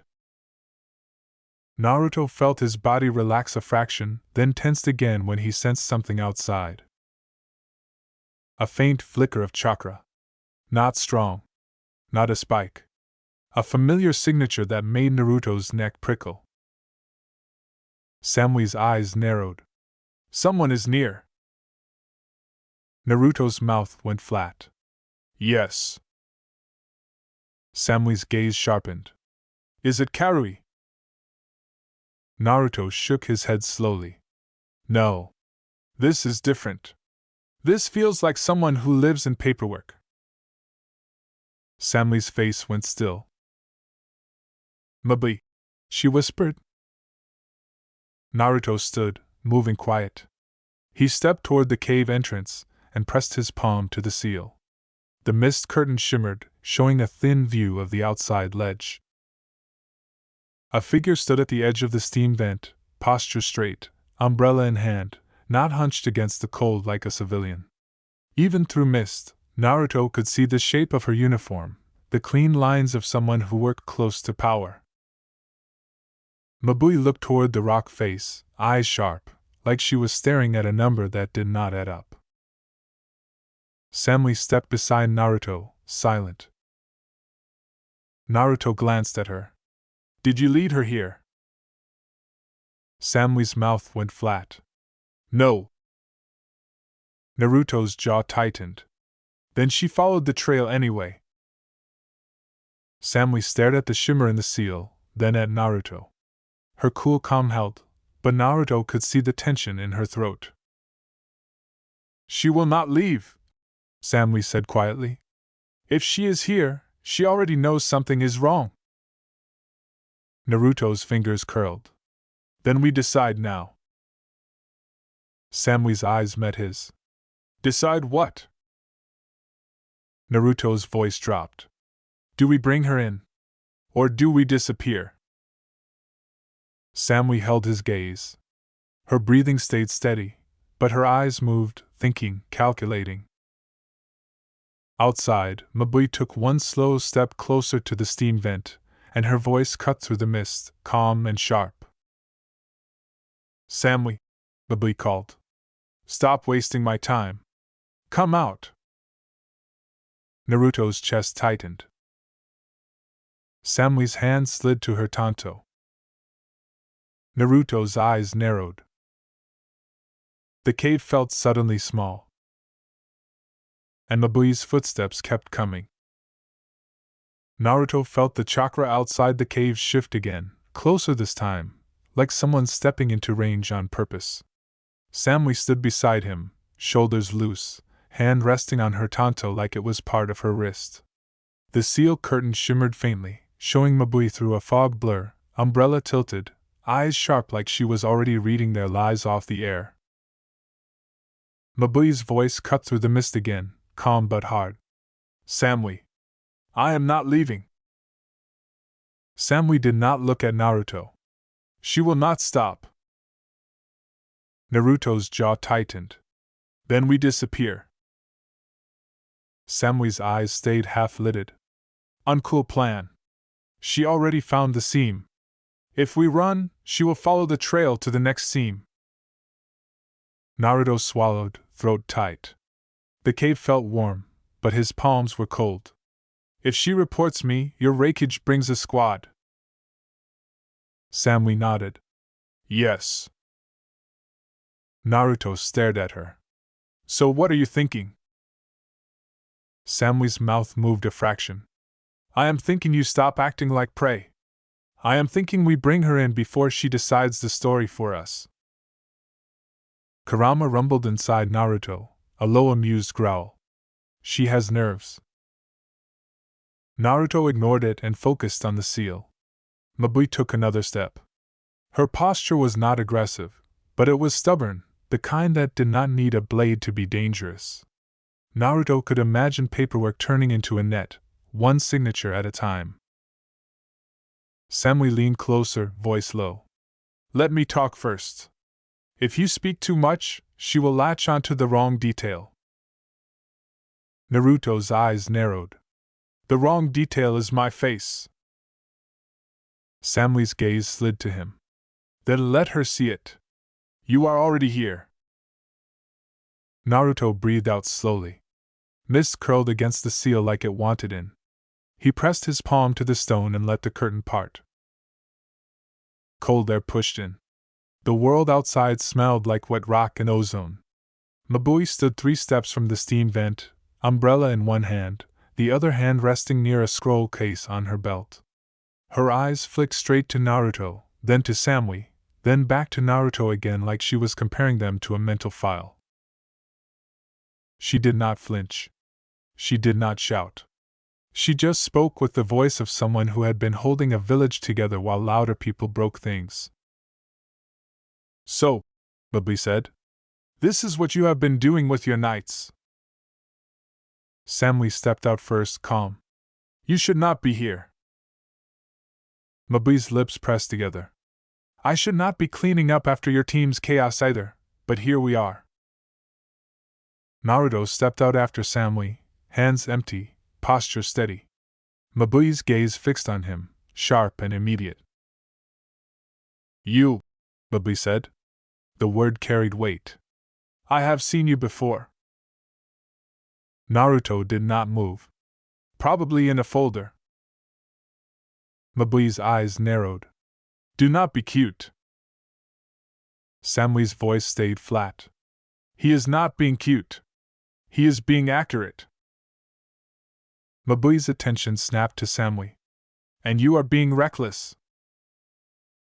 Samui blinked slowly. Uncool exaggeration. Mabui took 1 step closer. The mist beaded on her hair.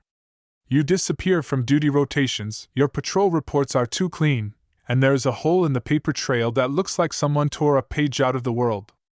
Then I find you here, hiding a man who thinks he can walk into Kumogakure and not trigger alarms. Naruto's eyes narrowed. I did not trigger alarms. Mabui's gaze sharpened. That is the problem. Samui's hand lifted slightly, palm down, a small signal that meant calm down. Mabui, you do not understand what this is yet.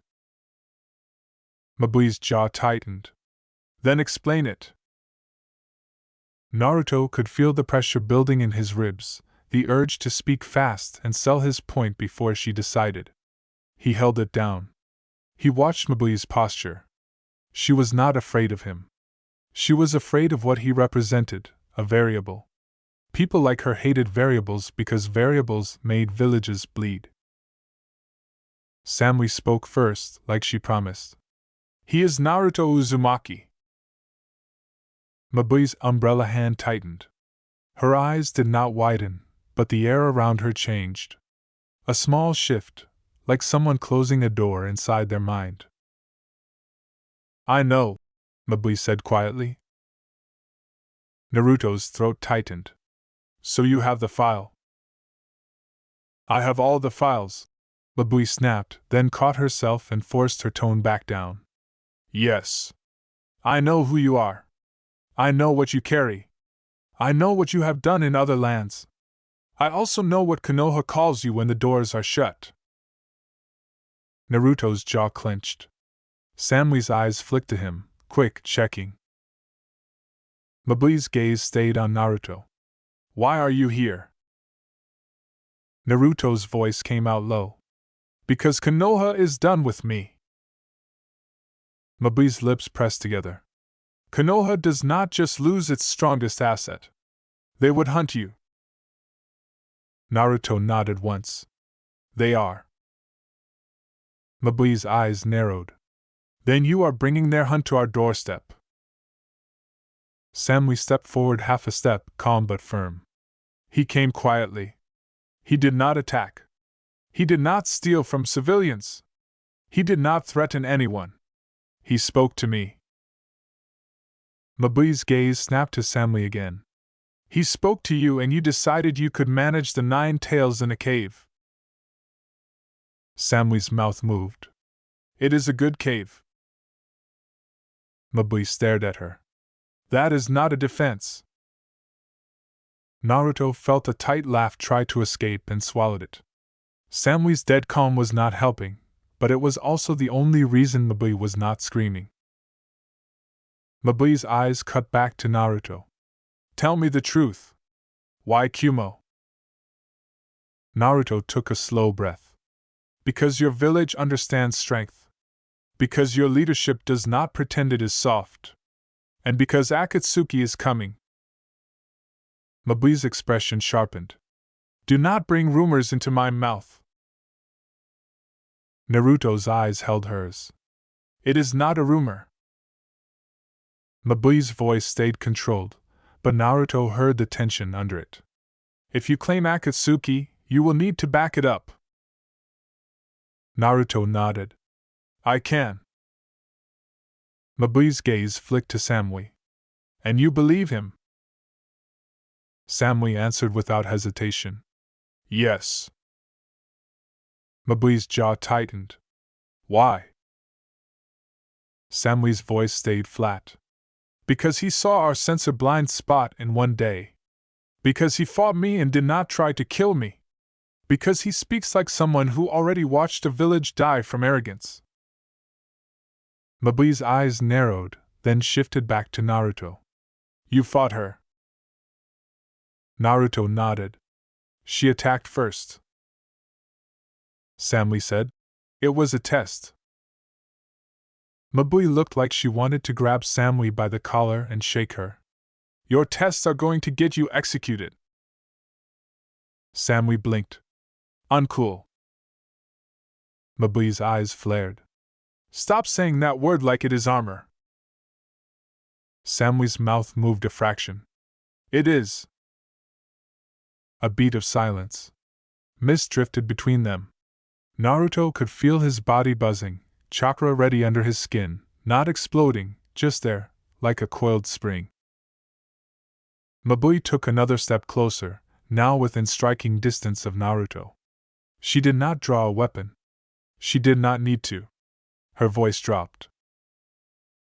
If I walk away from this, you both disappear, Mabui said. If I report this, you both get dragged in front of the Raikage, and he will do what he always does. He will punch first, ask later, and call it protection. That ends with bodies. Possibly yours. Possibly ours. Samui's eyes stayed steady. So do not report it. Mabui's gaze snapped. You do not get to order me. Naruto spoke quiet.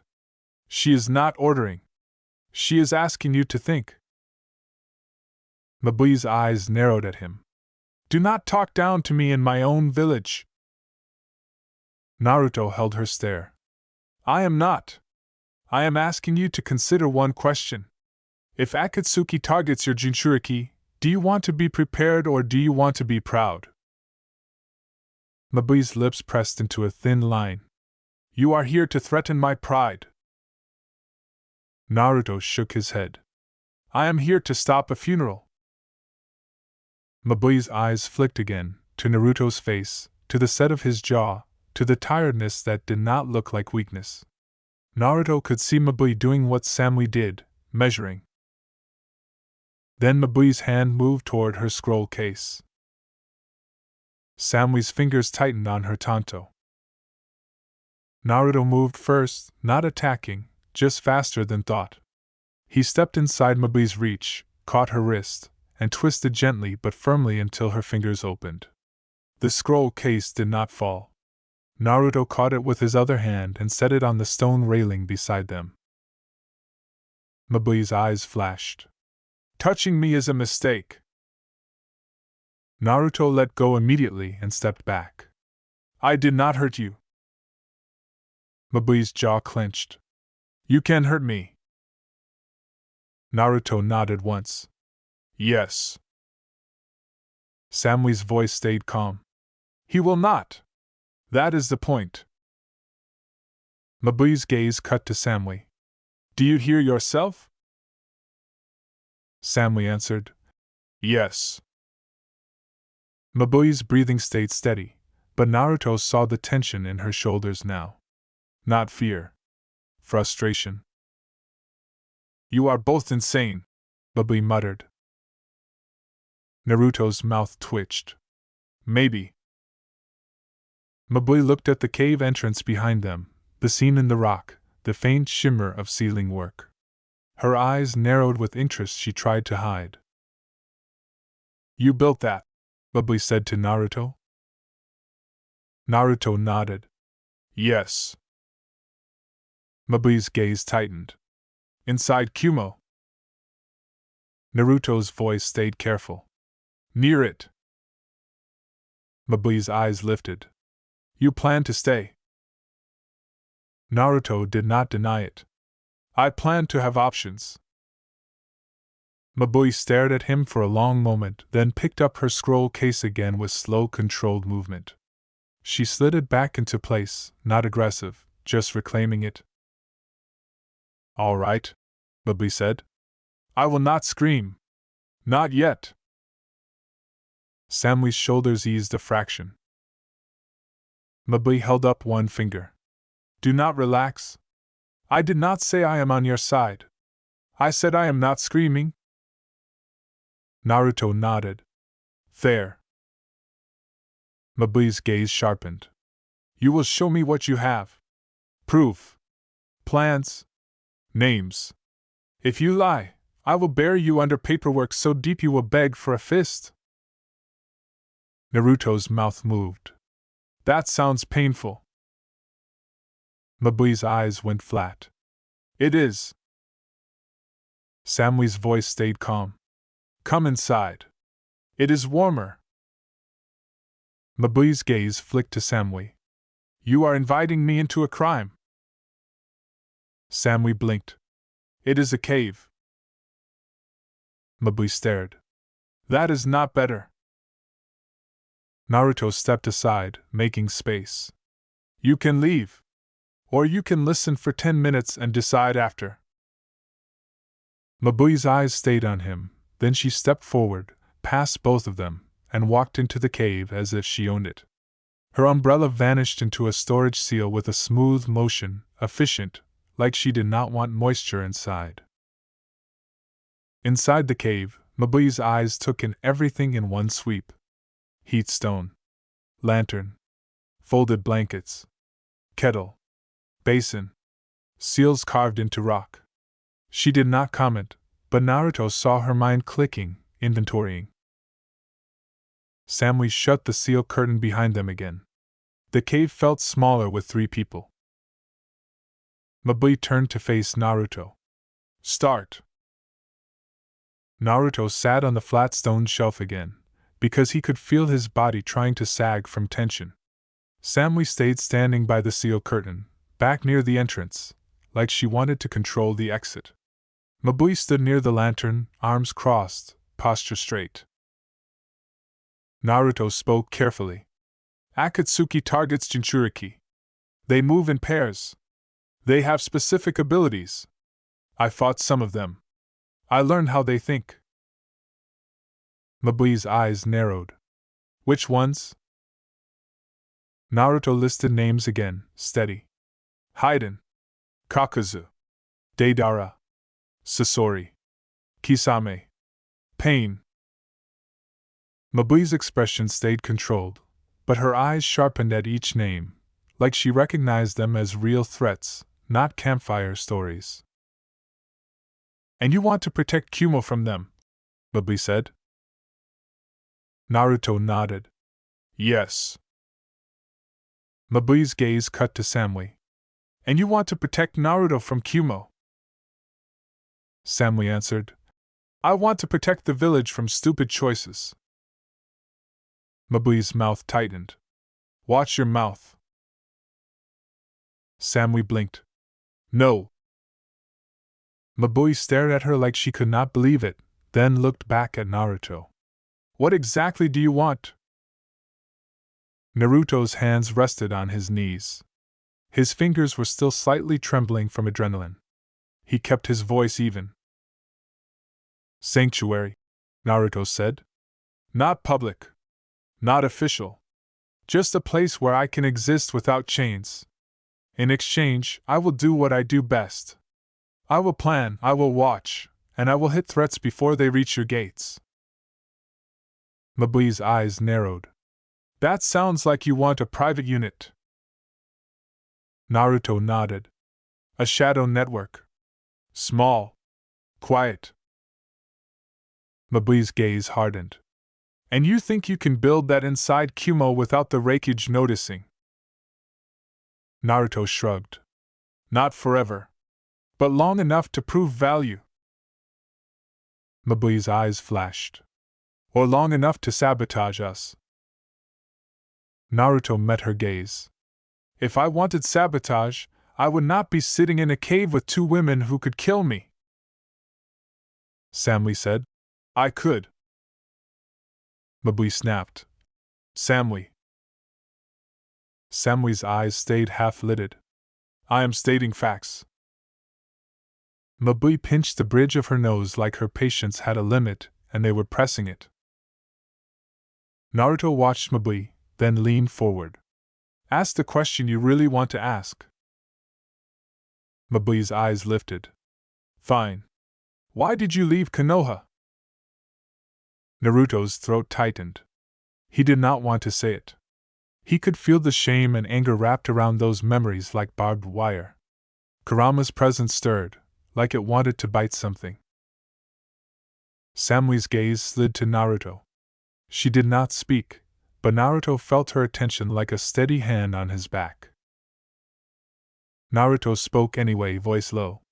They did not trust me with rank. They did not trust me with responsibility. They told me the village did not respect me enough. They called me unstable. They kept calling me a hero in public while treating me like a liability in private. Mabui's eyes narrowed. And you decided to punish them by running. Naruto's jaw clenched. I decided to stop begging. Mabui's voice stayed calm. So you are angry? Naruto's eyes held hers. Yes. Mabui nodded once. That is honest. Samui's voice came, flat. He is not here to burn Konoha. He is here because he is tired. Mabui's gaze shifted to Samui. You are speaking for him. Samui blinked. He can speak. Naruto exhaled softly. She is not speaking for me. She is translating me into a language you understand. Mabui stared at Naruto. And what language is that? Naruto met her gaze. Survival. Mabui held his stare for a long moment. Then she turned slightly, looking at the lantern flame like she was thinking through 10 possible disasters. You know what the Raikage will do if he learns you are here, Mabui said quietly. Naruto nodded. He will try to take me. Mabui's eyes narrowed. And you will resist. Naruto's mouth went flat. Yes. Mabui's jaw tightened. And our village becomes a battlefield. Samui's voice stayed calm. Only if he forces it. Mabui's eyes flashed. He is the Raikage. Samui blinked slowly. Yes. Mabui looked like she wanted to throw something, then remembered the cave had limited things to throw. Fine, Mabui said. I will entertain this. For now. But I need a plan that does not rely on hope. Naruto nodded. Good. Hope is stupid. Samui's mouth moved. Uncool but true. Mabui's gaze sharpened at Samui. Stop. Samui stared back. No. Naruto almost laughed again, a short breath stuck in his throat. He pushed it down and stayed focused. Naruto leaned forward. First, you help us hide the anomalies. Patrol schedule adjustments, paperwork that makes my presence look like sensor drift. Second, we harden the blind spots, quietly. Third, we secure Yujito. Mabui's eyes narrowed. Yujito. Naruto nodded. Akatsuki will come for her. If they take her, Kumo loses face and power. If Kumo loses one Jinchuriki, the next target will not wait. Mabui's jaw tightened. Do not speak about her like she is an object. Naruto's eyes held hers. I am speaking like someone who understands what it feels like to be hunted for what is inside you. Mabui stared at him for a long moment. Her expression softened by a fraction, then hardened again. And you, Mabui said, pointing at Samui with a small sharp motion. You involved yourself without permission. If I protect you from consequences, I need to know why. Samui's eyes stayed calm. Because I saw a threat and an opportunity at the same time. Because our village is strong, but it is predictable. Because if Akatsuki comes, strength alone is not enough. Mabui's gaze narrowed. And because you kissed him. Naruto froze. Samui blinked once slow. You do not know that. Mabui's eyes stayed flat. Your collar is damp. His cheek is red. Your eyes are slightly softer than normal. I am not blind. Naruto felt heat creep up his neck.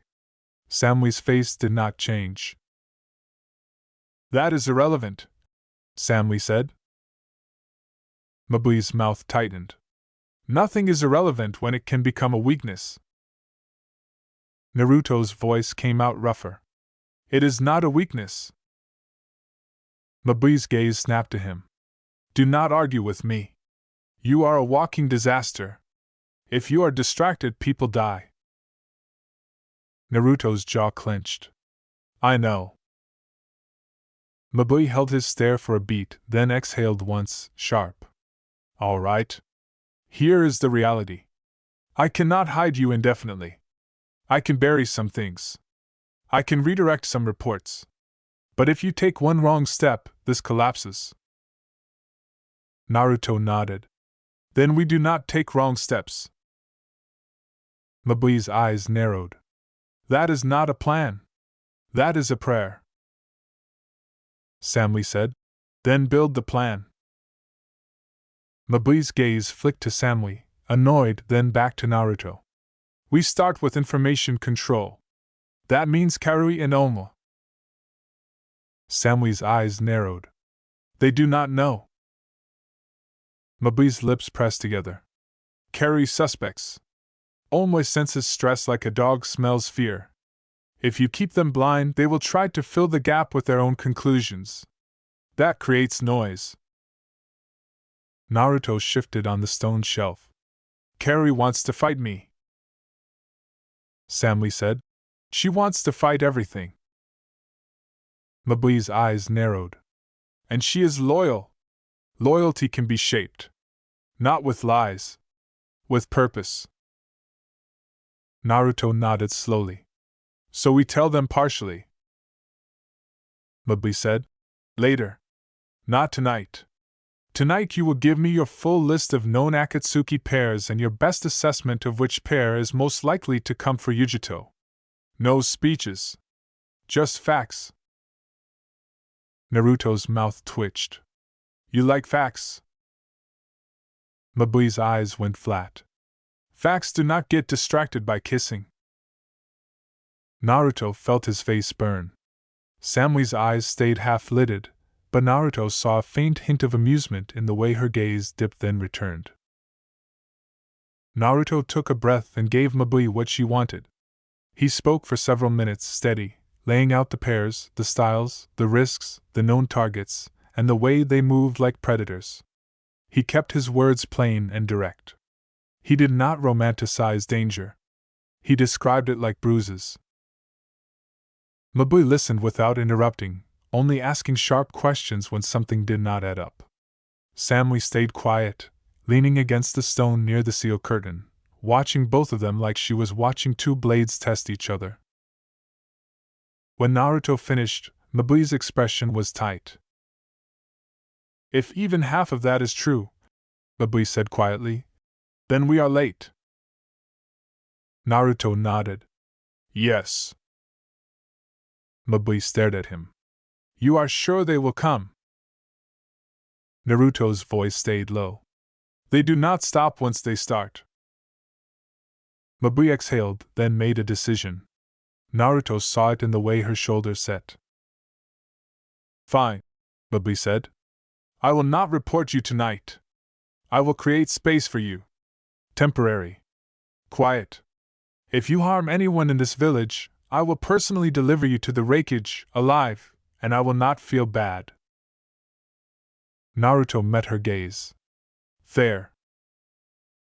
Mabui's eyes narrowed. Do not make me regret it. Naruto nodded. I will not. Mabui turned to Samui. And you? You will stop freelancing. Samui blinked slowly. No. Mabui's jaw clenched. Samui. Samui's voice stayed flat. I will stop being sloppy. I will not stop thinking. Mabui stared at her, then looked away like she was accepting the best version of a bad situation. Good enough, Mabui muttered. She glanced at the sealed curtain. I will leave first. If someone is watching the walkway, one person leaving is less suspicious than three. Naruto stood. You will not bring anyone back. Mabui's eyes flashed. You are not in a position to command me. Naruto's voice stayed calm. I am in a position to ask. Please. Mabui paused, then gave a tight nod. I will not bring anyone back. Tonight. Samui's eyes narrowed. And tomorrow. Mabui's gaze snapped to Samui. Do not push your luck. Samui blinked. Uncool. Mabui stepped toward the sealed curtain, then stopped and looked at Naruto again. One more thing. If you want to protect Yujuto, you will not approach her like a stranger in a shadow. Naruto's brows pulled together. Then how? Mabui's eyes were sharp. Through me. Through Samui. Through a mission excuse. She does not trust people who appear out of nowhere. Neither do I. Naruto nodded once. Okay. Mabui turned and left through the sealed curtain. Mist swallowed her almost immediately. Naruto listened until her footsteps faded into the mountain noise. For a moment, the cave felt quiet in a way that made Naruto's ears ring. He realized he had been holding tension so hard his shoulders hurt. He exhaled slowly. Samui watched him. You did not explode. Naruto let out a short breath. I wanted to. Samui's mouth moved. Uncool. Naruto stared at her. You say that like you know what it takes to not explode. Samui's eyes softened a fraction. I do. Naruto took a step closer. The lantern threw warm light on her face, and the calm in her expression felt like a mask she had worn so long it became skin. Naruto's voice dropped. You kissed me and then dragged me into politics. Samui blinked. Efficient. Naruto huffed. You are impossible. Samui's eyes stayed on his. You are still here. Naruto's throat tightened. He did not move for a beat, then he closed the distance and kissed her. This one was not a test. It was not quick. It was still controlled, because Naruto did not know how to be reckless with affection yet, but it had heat in it, a quiet hunger for something steady in a world that kept tilting. Samui's hand caught his jacket collar again, pulling him closer. Naruto's pulse spiked. He felt warmth rush through his chest like chakra but softer. He pulled back slightly, breath uneven. Samui's eyes were calm, but her cheeks were faintly warmer. Better. Naruto swallowed. Better what? Samui's mouth moved. Less startled. Naruto let out a quiet laugh, then pressed his forehead lightly to hers. You are still insane. Samui's fingers brushed his cheek, gentle for half a second. You are still alive. Naruto's smile faded a little. So what now? Samui stepped back, the calm snapping into place again like a blade sliding into a sheath. Now we build. And we handle Karui. Naruto groaned softly. She is going to punch me. Samui blinked. She is going to try. Naruto's eyes narrowed. You enjoy this. Samui's mouth moved. A little. Later, Samui and Naruto were already moving through the village levels again, using mist and steam vents to slip between sight lines. Naruto used a civilian henge this time, not the tired merchant face, a slightly older runner with plain hair and a narrow jaw. Nothing memorable. Samui walked openly, because her presence was normal, and normal was a shield. They did not go to the team office first. Samui led Naruto to a high training platform near a storage level, where lightning conductors rose like thin black rods and the wind hit harder. She stopped near a railing and looked out over the village lights below. Naruto's voice stayed low. Why here? Samui's eyes stayed forward. Because you need to see what you are protecting. Not just people. Structure. Routine. Weak points. Naruto's gaze traced the walkways, the bridges, the patrol routes. You think like Mabui. Samui blinked slowly. Mabui thinks like me. She just has more paper. Naruto's mouth twitched. You two are terrifying. Samui's eyes slid to him. Good. A loud voice rose from behind them. There you are. Naruto's spine tightened. He did not turn too fast. He kept the henge stable. Samui turned slowly, calm. Karui marched onto the platform like she owned it. Her hair was damp, her eyes bright with anger, fists clenched. Omoi trailed behind her, shoulders tight, eyes darting, already sweating like he expected an explosion. Karui's gaze locked on Samui. Where were you? Samui answered. Walking. Karui's jaw clenched. Stop doing that. Stop saying one word like I am stupid. Samui blinked. You are not stupid. Karui looked like the compliment offended her. Then talk. Oma's voice trembled. Karui, maybe we should not yell on a platform where sound carries and then someone hears and then we get reported and then the Reikage gets mad and then. Karui snapped. Oma. Omoi flinched and shut up, breathing fast. Naruto kept his head slightly down, playing the part of a silent companion. He could feel Karui's chakra like a spark ready to jump. Karui's eyes flicked to Naruto for the first time. She narrowed them. Who is that? Samui's voice stayed flat. A person. Karui took a step toward Naruto. That is not an answer. Samui stepped into Karui's path, calm but firm. It is enough. Karui's temper flared. You do not get to block me. Samui's eyes went half-lidded. Yes, I do. Karui's hands flexed. Naruto felt the urge to step in, to end this before it became a fight in the open. He held still, because Samui had to handle her own team if this was going to work. Karui leaned in, voice low but sharp. I saw Mabui tonight. She was near the west cistern. Do not lie to me, Samui. If you are hiding something, and it is dangerous, I will drag it into the light myself. Samui's eyes narrowed. Then you will get people hurt.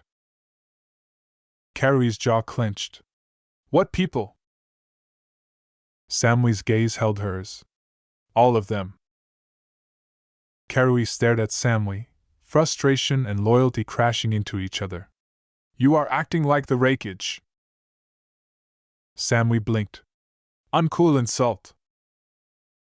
Karui made a harsh sound. So you admit it. You are hiding something.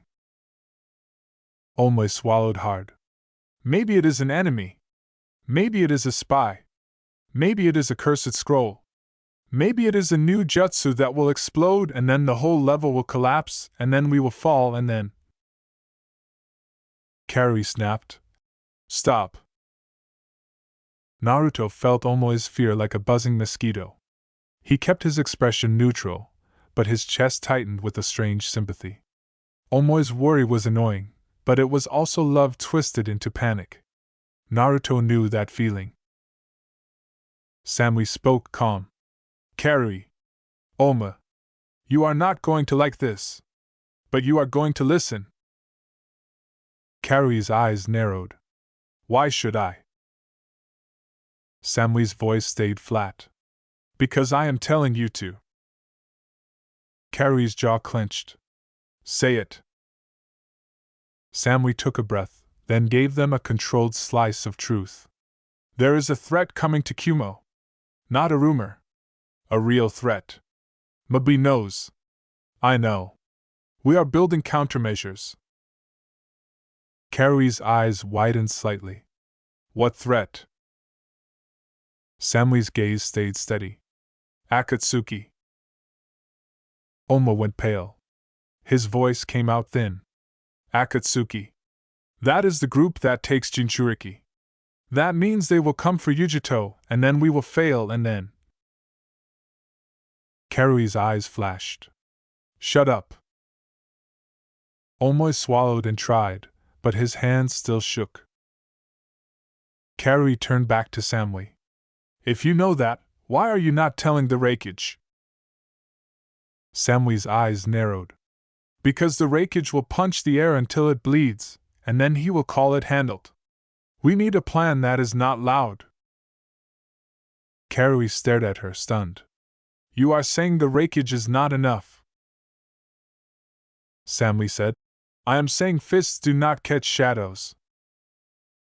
Carrie's anger shifted, confused. So you are making your own plan behind his back? Samui nodded. Yes. Carrie's eyes flicked to Naruto again, suspicion sharpening. And he is part of it. Naruto's chest tightened. This was the moment. If he stayed hidden, Carrie would fill the blank with hate. If he revealed himself, the village might burn. Mabui said not tonight, but Carrie was already here, already pushing. Samui's eyes flicked to Naruto, quick. A silent question. Naruto made a decision with a slow exhale. He dropped the henge. His face shifted back, blonde hair, blue eyes, the real Naruto standing in Kumo wind. Carrie froze like the world stopped. Omo's mouth fell open. Carrie's voice came out like a snap. No way. Oma whispered. No. No, no. That is Naruto Uzumaki. That is the Nine Tails. That means the village is compromised. That means we are all going to die. That means I will never see my parents again, and then…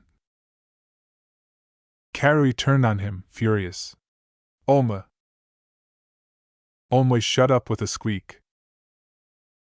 Carrie's eyes locked on Naruto. Her chakra flared, not huge, but sharp, like a blade coming out of its sheath. What are you doing here? Naruto's voice stayed low and controlled. Not attacking. Carrie's hands clenched. That is not an answer. Naruto met her gaze. I came because Akatsuki is coming. I came because I know how they move. I came because I am tired of watching Jinchuriki get dragged away while villages pretend they were ready. Carrie's eyes narrowed. So you come to Kumo to play hero? Naruto's jaw tightened. I came to make sure Yujito does not end up in a box. Carrie's expression flickered, anger and alarm mixing. Do not speak her name like you know her. Naruto's voice stayed firm. I know what it is like to be a target. Carrie took a step forward. You are a Konoha weapon. Naruto's eyes narrowed. Not anymore. Carrie's breath hitched, like the statement landed too close to something she did not want to consider. Then her anger snapped back, louder. You expect us to trust you, Carrie said. A stranger. A leaf ninja. A Jinchuriki. Inside our village. Naruto's hands stayed open. No. I expect you to watch me and decide based on what I do. Carrie's jaw clenched. I could punch you off this platform. Samui's voice stayed flat. You could try. Carrie glared. Stop defending him. Samui blinked. I am defending the plan. Carrie's eyes flicked between them. You kissed him.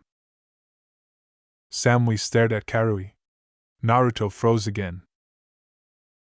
Omo's eyes widened like he had just seen a meteor. You kissed him. That means she is compromised. That means she will betray us and then the Raikage will kill us and then… Carrie snapped. Oma, I swear. Oma shut up, trembling. Samui's face stayed calm. You are guessing. Carrie's eyes flashed. I am not stupid. Samui said. No. You are loud. Carrie's fist twitched. Naruto could feel the fight about to erupt, and this time it would not be a test, it would be ego and panic. Naruto stepped forward, into Carrie's space, close enough that she could hit him. He kept his hands down. If you want to punch me, do it, Naruto said quietly. One punch. Then listen. If you keep swinging, you are not protecting Kumo. You are feeding your anger. Carrie's eyes flared. Do not tell me what I am feeding. Naruto held her gaze. You are feeding the part of you that thinks control comes from violence. That part is going to get Yujito killed. Carrie's breath caught. Her eyes sharpened dangerously. Say her name again and I will break your teeth. Naruto did not back up. Fine. Break them. Then Akatsuki comes, and you are tired, and you are hurt, and you are slower. Is that what you want? Carrie's fists clenched harder. She trembled with the effort of not attacking. Naruto could see it. She was strong, but her strength wanted an outlet. Samui's voice came, softer by a fraction. Carrie. He is not the enemy tonight. Carrie snapped her eyes to Samui. Then who is? Samui's gaze stayed steady. The people in black cloaks who do not care about Kumo's pride. Carrie swallowed. Naruto saw her throat work. For a beat, she looked young, not a fighter, just a person who did not want to lose someone. Omo's voice slipped out, shaking. If Akatsuki comes, and they take Yujito, then the village will blame us, and then the Raikage will punish us, and then the morale will collapse, and then… Carrie hissed. Stop talking like you are writing our funeral. Oma flinched. I cannot help it. Naruto felt something loosen in his chest, just a little. These two were real. Loud and anxious and loyal. Not enemies. Not yet. Naruto spoke quiet. Carrie. Oma. I am not asking you to like me. I am asking you to help protect your teammate. If you want to hate me later, do it after she is safe. Carrie stared at Naruto for a long moment. Then she said, voice raw. If you lie. If you touch her. If you bring danger to her, I will kill you. Naruto nodded once. There. Carrie's eyes narrowed. And if you touch Samui again? Samui blinked. Uncool. Carrie glared. You shut up too. Naruto almost smiled, then stopped himself. This was not a joke. This was a fragile thread. Samui breathed out slowly. We will meet Mabui tomorrow. She will explain what she can. Until then, you keep your mouth shut. Karui's jaw clenched. I do not like secrets. Samui's eyes narrowed. Then learn. Karui looked like she wanted to argue, then she exhaled hard. Fine. But if I smell betrayal, I will burn it. Samui nodded once. Noted. Oma whispered. So we are not reporting him. That means we are complicit. That means if this fails, we will be punished. That means we might die. That means... Karui snapped. Oma. Oma shut up, breathing fast. Naruto watched them, then looked at Samui. So they know. Samui's eyes stayed calm. Partly. Naruto said. Karui will tell someone. Karui snapped. I heard that. Naruto met her gaze. I am not insulting you. I am describing stress. Stress makes people reach for authority. Karui's jaw tightened. I can handle stress. Naruto nodded. Then prove it. Karui glared, then turned away, fists clenched, shoulders tense. Oma followed, still looking like he wanted to throw up from anxiety. Samui watched them leave until their footsteps faded. Then she turned to Naruto, voice low. You chose risk. Naruto's mouth went flat. You were about to get punched. Samui blinked. Uncool excuse. Naruto huffed. Fine. I did not want them blind. Samui's gaze softened a fraction. Good. Naruto stared at her. Good. They stood on the platform in cold wind for a beat, both of them listening to the village noise below, both of them feeling how close a secret could become a disaster. Later that morning, Naruto sat in the cave again, hinged back on, because being Naruto inside Kumo was still a stupid idea in daylight. Samui sat across from him with her book open. Mabui arrived without warning, stepping through the seal curtain like she had always known where it was. Her umbrella was gone, her hair dry, her expression sharp. She looked at Naruto, then at Samui. You told them. Samui blinked. They cornered us. Mabui's jaw tightened. So you let them see the match? Naruto said. They were going to force it anyway. Mabui's gaze narrowed. Kaori is loyal, but loud. Oma is smart, but fragile. If either of them panics, the Raikage hears it. Naruto nodded. We know. Mabui stared at Naruto for a beat. If the Raikage hears it, he will come. Naruto's voice stayed calm. Then we make sure he does not hear it until we are ready. Mabui's eyes went flat. Ready for what? A coup? Samui said. Uncool. Mabui snapped. Stop. Samui stared back. No. Mabui exhaled hard and forced herself to continue. Fine. Here is what will happen. We will approach Yujito with a mission excuse. Not a secret whisper meeting. A formal task that makes sense on paper. If we do it correctly, no one questions why Samui is involved. No one questions why Kaori and Omoi are involved. And no one questions why Mabui is involved. Naruto's eyes narrowed. And why are you involved? Mabui's gaze cut to him. Because if this collapses, I will be the one cleaning the blood off the village steps. I prefer not to. Naruto nodded. Fair. Samui asked. What is the excuse? Mabui's eyes sharpened. Sensor net audit. I will claim we detected a pattern distortion near the western cistern and the steam vents, which is true, because you walked through it. I will assign Samui's team to observe and report. Yujito will be included as a high-level sensor and response unit, because she is. Naruto's mouth tightened.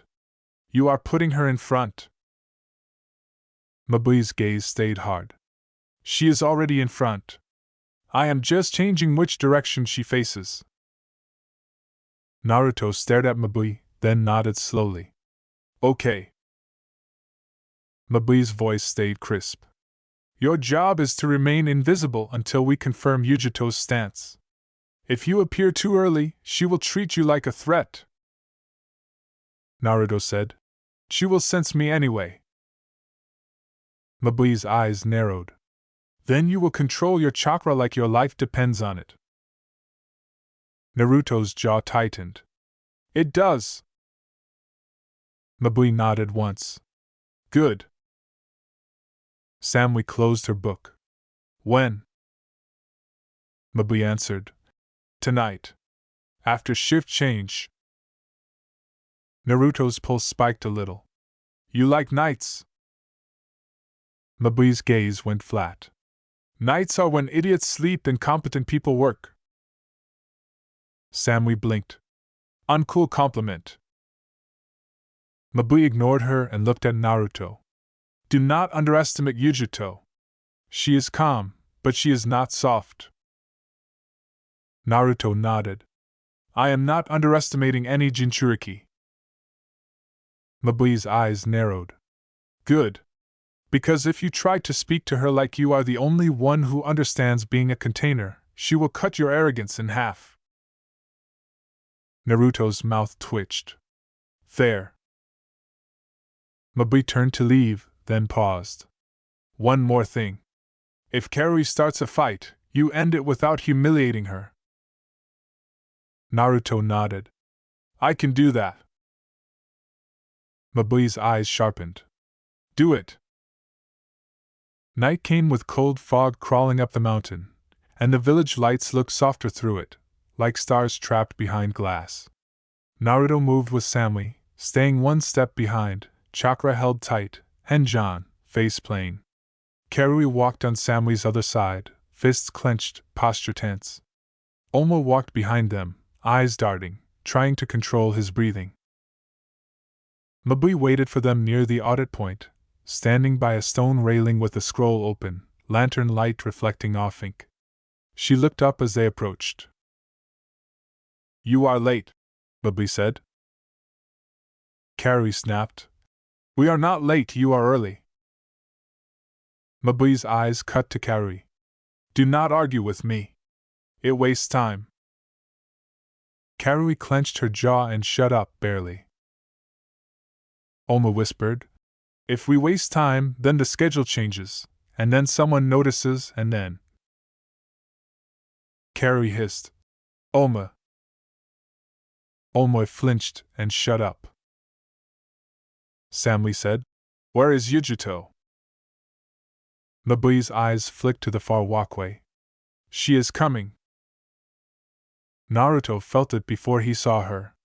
A steady warm chakra presence moving through mist, not flaring, not hiding. Calm power. The kind that did not need to prove itself. Yujito stepped onto the walkway like she belonged to the night. Her white hair was tied back, her posture straight. Her eyes were sharp, but her expression was controlled, like she was always measuring the room for threats. She looked at Mabui first. You called. Mabui nodded. Yes. We have a pattern distortion in the sensor net. I want you to observe and confirm. Samui's team will assist. Yujito's gaze slid to Samui, then to Karui, then to Omoy. Then her eyes moved to Naruto, the plain-faced runner behind Samui. Her gaze lingered for half a second longer than it should have. Who is that? Yujito asked, voice calm. Samui answered without missing a beat. Support. Yujito's eyes stayed on Naruto. Support smells like secrets. Karui's head snapped toward Naruto. Omoy swallowed hard. Naruto kept his face neutral. He bowed his head slightly. Just carrying equipment. Yujito's eyes narrowed. Your voice is not from Kumo. Naruto's throat tightened. He kept the henge stable. I travel. Yujito stared at him for a beat, then looked at Mabui. Why is a traveler on a censor audit? Mabui's expression stayed tight. Because I said so? Yujito's mouth moved a fraction, not quite a smile. That is not an answer. Mabui held her stare. It is enough for now. Yujito looked back at Naruto. Naruto could feel her gaze like a blade testing skin. Kurama shifted inside Naruto, alert. Another beast. Naruto kept his breathing steady and his chakra locked down. He could feel sweat on his palms even in cold air. Yujito's voice stayed calm. All right. Show me the distortion. Mabui pointed with her pen to the steam vent lying near the western cistern level. Here. The readings drift when steam density changes. Our net compensates, but there is a recurring gap. Yujito walked toward the vent line, steps quiet. Samui followed. Karui followed with stiff anger. Omoi followed like he was walking toward his own funeral. Naruto stayed behind, keeping distance, watching. Yujito stopped near the steam vent and closed her eyes for a beat. Her breathing slowed. Her chakra spread slightly, not like a flare, more like a thin film brushing the air. Naruto felt it brush him and fought the instinct to respond. He kept his chakra pinned tight, like a lid on boiling water. Yujito opened her eyes. There is a gap. Mabui nodded. Yes. Yujito's gaze flicked to Samui. This gap feels like it was used. Samui's eyes stayed calm. It was. Yujito's eyes narrowed. By who? Samui said. A variable.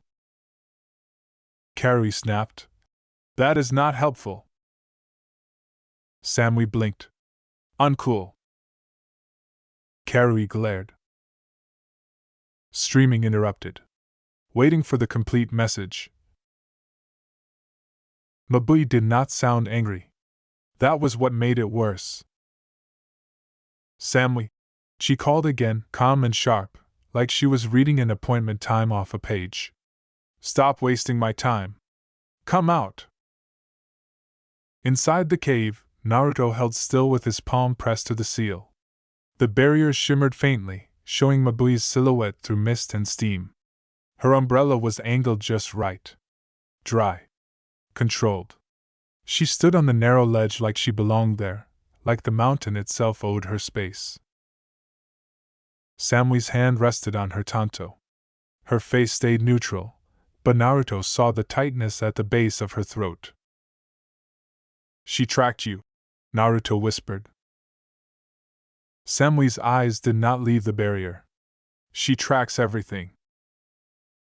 Naruto's ribs twinged where Samui had cut him earlier, even though the skin had already knitted. His body remembered pain the way it remembered hunger.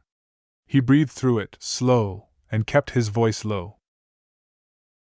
Do you want me to disappear? Naruto asked. Samui finally looked at him. Gray-blue eyes calm like winter water. You cannot disappear if she already has the shape of the problem. Naruto exhaled. Then we talk. Samui's mouth moved a fraction. Yes. Naruto watched her for a beat. You trust her? Samui's gaze drifted back to the barrier. I trust her brain. I do not trust what she will do with it under pressure. Naruto felt Kurama shift behind his ribs, a restless weight. The fox's voice rumbled, low and pleased. This one is dangerous. Not with fists. Naruto kept his thoughts tight. I know. Mabui took another step closer outside. Steam curled around her ankles and slid away like it was scared to touch her. Samui, Mabui said, still calm.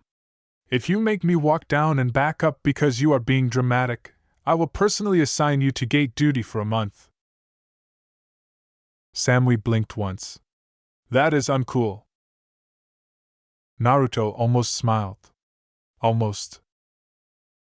Samui reached for the seal with 2 fingers. Her chakra touched it like a key turning in a lock. The barrier rippled. Naruto caught her wrist gently.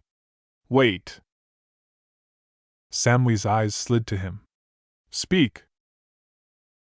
Naruto swallowed. His throat felt tight, like it did not like the idea of being seen. If you open this, you cannot put it back the same way. Samui's voice stayed flat. It was already broken when you walked into Kumo. Naruto held her gaze, then nodded once. Fine. Let me talk first. Samui studied him, then pulled her wrist free. If you try anything stupid, I will cut you. Naruto's mouth twitched. Noted. Samui pressed her palm to the rock again. The seal shimmered and parted, like fog being pulled aside by invisible hands. Cold mist spilled into the cave and wrapped around Naruto's face and hair. He stepped back into the shadowed edge of the space, not hiding, just controlling angles. Samui stepped out first. Outside, Mabui did not move. Her umbrella stayed steady. Her posture stayed straight. Her eyes scanned Samui's face, then flicked to the gap in the rock, then back. You were not walking, Mabui said. Samui's expression stayed cool. I was walking. You interrupted. Mabui's eyes narrowed slightly. I did not interrupt. I arrived. Samui sighed quietly, more air than sound. Uncool. Mabui looked past Samui's shoulder. Who is in there? Samui did not answer. Mabui's gaze sharpened. Samui. Samui's hand stayed near her tanto, not threatening, just ready. What do you want? Mabui's voice stayed calm, but the words were iron. I want you to explain why you have been where you should not be, reading what you should not read, and why a maintenance sensor flagged a sealed space that did not exist last week. Naruto's stomach tightened. So she had already triggered the net. She was not following intuition. She had data. Samui blinked once. The maintenance sensor flags steam half the time. It is unreliable. Mabui's eyes did not blink. Do not insult me. Samui's gaze slid away for a second, then back. Fine. Mabui's voice lowered just a fraction. Samui. Move. Samui did not. Mabui's fingers tightened on the umbrella handle. Not in fear. In control. If you refuse a direct order, I will report you, and I will not protect you from what comes after. Samui's eyes stayed flat. You do not protect anyone. You protect the system. Mabui's expression flickered. The smallest crack, then sealed again. Yes. Because the system is what keeps us alive. Samui tilted her head. Does it? Mabui's eyes narrowed further. Do not do this. Samui's voice stayed calm. I am doing it. Silence sat between them, filled with water noise and the distant rumble of thunder. Mist slid over the ledge in slow waves. Naruto felt his pulse pick up. He hated watching 2 competent people circle each other with words like blades. He preferred fights. Fights were honest. This was the kind of battle that made villages rot from the inside. He stepped forward into view. Mabui's gaze snapped to him instantly. Her body did not flinch. Her hand did not reach for a weapon. Her eyes simply locked, sharp and fast, taking him apart in one glance. Blonde hair. Blue eyes. Height, posture, scars. The calm that sat wrong on a face everyone knew from posters and rumors. Mabui's mouth opened slightly, then closed. She exhaled once, controlled. So that is what this is. Samui did not look at Naruto. Mabui. Mabui raised one hand without looking away from Naruto. A quiet signal for silence. Then she spoke, voice still calm. Naruto Uzumaki, Mabui said. Naruto nodded once. Yes. Mabui's eyes narrowed. You are inside Kumogakure. Naruto kept his hands visible. Empty. Yes. Mabui's gaze cut to Samui. And you did not report this. Samui's face stayed unreadable. Not yet. Mabui's voice was soft, but it carried weight. You are aware what that means? Samui answered immediately. Yes. Mabui's eyes returned to Naruto. You will leave. Now. Naruto did not move. No. Mabui's gaze sharpened. You do not get to refuse. Naruto's voice stayed even. I am not here to beg for permission. I am here to prevent a disaster. Mabui's eyes flicked to the cave behind him, to the seal line that shimmered faintly, then back. You built a hidden space inside my village. You baited one of my squads into secrecy. That is not prevention. That is infiltration. Naruto nodded once. Yes. Mabui's mouth tightened. You admit it. Naruto met her gaze. I do not waste time lying to people who can smell patterns. Samui's eyes shifted slightly, like she was listening to how Mabui reacted to that. Mabui's voice stayed calm. You are a weapon from Konoha. Even if you call yourself a person, Kumo does not accept stray weapons. Naruto felt heat rise in his chest, anger sharp and familiar. He forced it down. He kept his breath steady. I am not Konoha's weapon, Naruto said. I walked away. Mabui's eyes narrowed. Then you are a rogue. Naruto nodded. Yes. Mabui's grip on the umbrella tightened. Then you are a threat. Naruto held her gaze. If I wanted to hurt Kumo, you would already be dead. Samui's eyes narrowed. Naruto.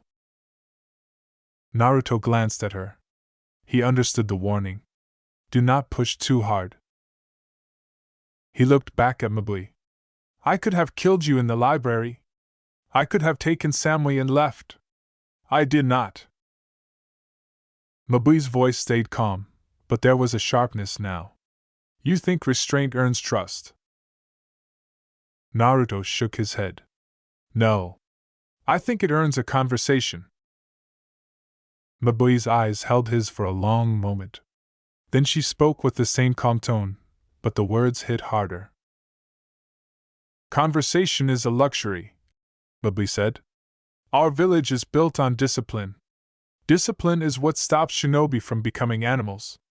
If I allow you to stay, even for one night, I teach everyone that rules bend when a famous face smiles. Naruto's mouth went flat. I am not smiling. Mabui did not react. And if I keep this secret, I become a traitor. Samui's jaw tightened. Mabui. Mabui's gaze cut to Samui. Do not say my name like that. Samui's eyes stayed cool. Then do not talk like a machine. Mabui's expression flickered again. A flash of irritation, then control. I am the reason the machine does not break.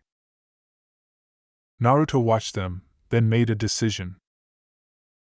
Mabui, Naruto said, and kept his tone respectful. I understand your position. So I will offer you a safer one. Mabui's eyes returned to him. Speak. Naruto took a breath. Cold mist filled his lungs. You will not report this tonight. You will hear what I know. Then you decide in the morning. Mabui's mouth tightened. I do not negotiate with trespassers. Naruto nodded once. Then call it an interrogation. You like that word better. Samui's eyes flicked to Naruto, like she was annoyed but also impressed. Mabui stared at Naruto for a long moment. Then she spoke quiet. If I scream for guards, Mabui said, they will arrive fast. I can have you chained in minutes. Naruto's voice stayed even. Yes. Mabui's eyes narrowed. And if I do, Samui is done. Samui's shoulders stiffened slightly. She did not look away. Naruto felt the weight of that reality hit his chest.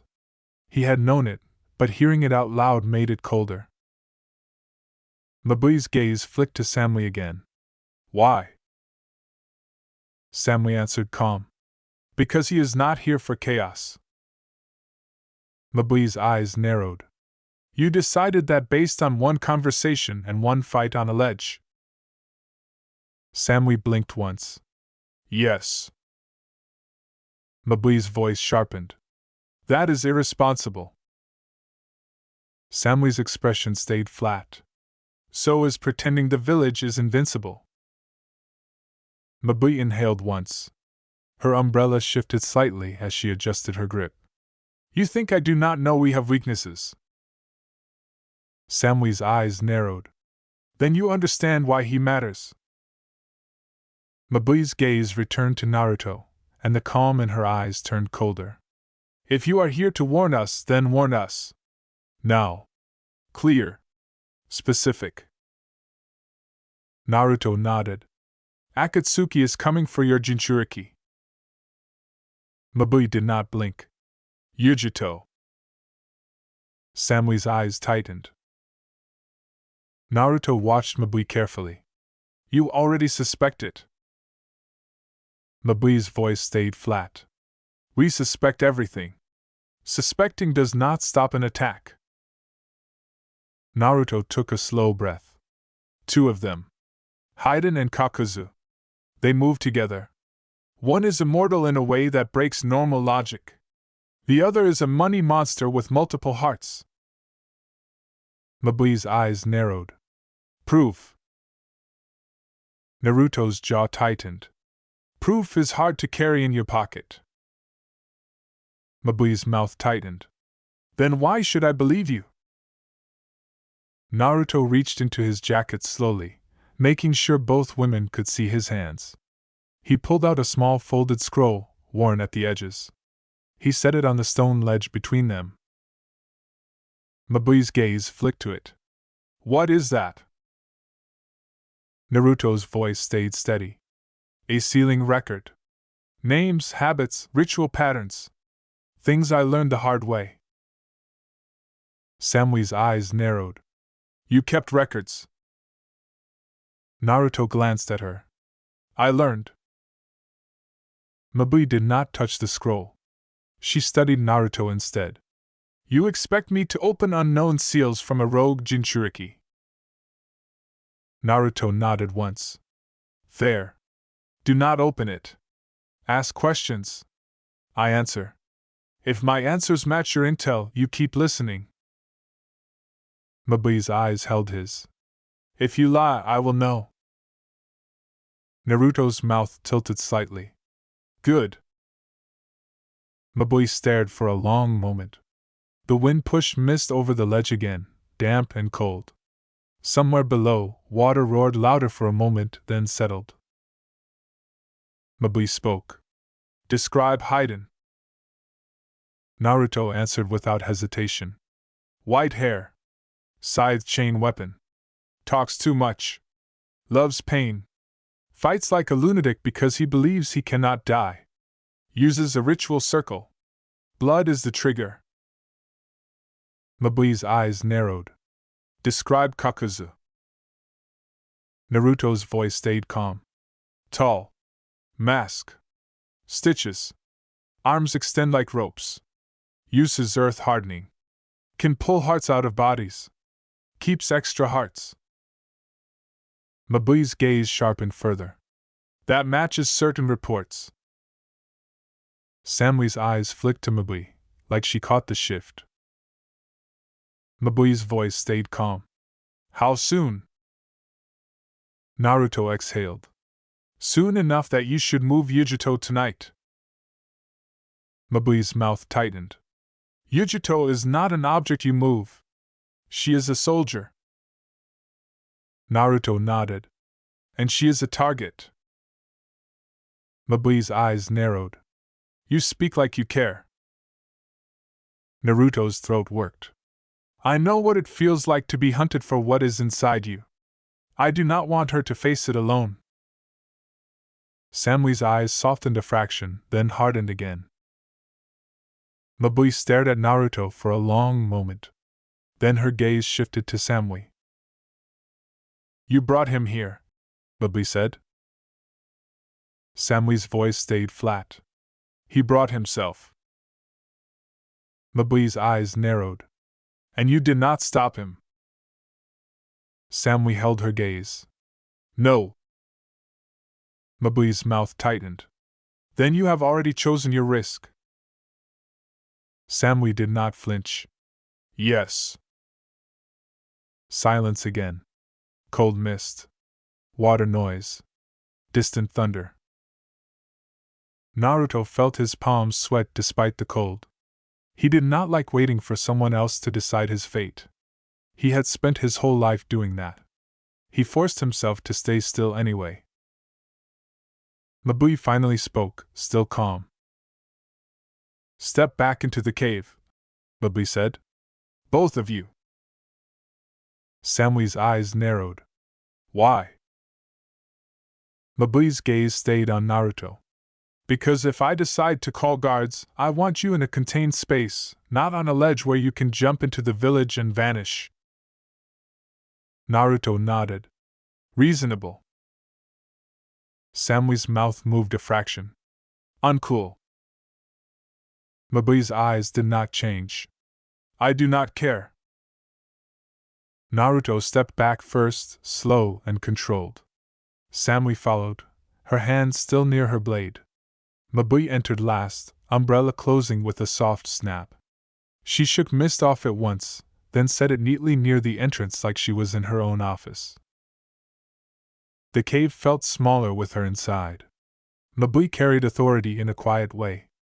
Even the lantern light seemed to sharpen around her. Naruto pressed his palm to the seal behind Mabui, and the barrier shimmered back into place, the mist curtain sealing the outside. The air grew warmer instantly. Mabui turned her head slightly, watching the seal. You can hide chakra like that? Naruto nodded. Yes. Mabui's eyes narrowed. Convenient. Naruto kept his tone neutral. Useful. Mabui looked around the cave, quick and precise. Blankets. Heat stone. Basin. Kettle. Minimal supplies. You plan to stay, Mabui said. Naruto did not deny it. Yes. Mabui's eyes returned to him. How old are you? Naruto blinked once. He did not expect that. 19. Samui's gaze flicked to Mabui, then back to Naruto, like she was confirming details. Mabui's voice stayed calm. And you chose this? Naruto's jaw tightened. Yes. Mabui stepped closer, stopping at a distance where she could move if she needed to. Her eyes stayed on Naruto's face, sharp, reading micro shifts. If you are here to save Yujito, Mabui said, why not warn us openly? Why not go to the Reikage? Naruto's mouth went flat. Because the Reikage will try to chain me before he listens. And because some threats require quiet planning, not loud fists. Mabui's eyes narrowed. You keep insulting him. Naruto met her gaze. I am describing what he is known for. Mabui's voice stayed calm, but there was heat under it now. I is not a fool. Naruto nodded. No. He is not. He is just direct. Mabui stared at him. And you are indirect. Naruto's mouth twitched. I am alive. That is all. Samui's voice cut in calm. Mabui. This is not about pride. Mabui glanced at Samui. Everything in a village is about pride. Pride is what keeps people standing. Pride is also what gets them killed. Samui's eyes narrowed. Then choose the kind that keeps them alive. Mabui looked back at Naruto. Her expression settled again into controlled calm. What do you want from Kumo? Mabui asked. Naruto answered simply. Sanctuary. Resources. A shadow role. Mabui's eyes narrowed. You want a unit? Naruto shook his head. Not public. Not official. Not something that can be used for politics. Mabui's gaze sharpened. That is politics too. Naruto did not argue. Maybe. But it is the only way I can function without being owned. Mabui's eyes flicked to Samui. And you want this? Samui answered. I want Kumo prepared. Mabui's mouth tightened. Prepared by hiding a rogue Jinchuriki in a cave. Samui's voice stayed flat. Prepared by listening to a warning we cannot afford to ignore. Mabui stared at Samui, then back at Naruto. If I allow this and you betray us, you will destroy the village. Naruto's voice stayed steady. If I betray you, you kill me. Mabui blinked once. You think we can? Naruto held her gaze. I think you can if you are smart. Mabui's eyes narrowed. Flattery is not cool. Naruto huffed softly. Not flattery. Mabui's eyes moved to the scroll Naruto had set earlier. Give it to me. Samui's hand tensed. Mabui. Mabui did not look away from Naruto. Give it. Naruto's fingers closed around the scroll. He hesitated for a heartbeat, then slid it across the stone ledge toward Mabui. Mabui did not touch it yet. She stared at it like it might bite. Is it trapped? Mabui asked. Naruto shook his head. No. Mabui's eyes narrowed. You could be lying. Naruto nodded once. Yes. Mabui reached out and touched the scroll with 2 fingers, sending a thin thread of chakra into it, like testing water temperature. Her eyes stayed sharp. Naruto felt the chakra probe, precise and careful, and did not resist it. Mabui's gaze flicked to Naruto's face. You are letting me. Naruto nodded. Yes. Mabui's lips pressed together. She unrolled the scroll just a little, careful, and read the first lines. Her eyes tightened. Samui watched Mabui's face, silent. Mabui read for a few more seconds, then rolled the scroll back up and looked at Naruto like she was seeing him as something different, not just a threat. This is detailed, Mabui said. Naruto's throat worked. I wish it was not. Mabui's eyes narrowed. You said blood triggers Haiden's ritual. Naruto nodded. Yes. Mabui's gaze sharpened. Explain the circle.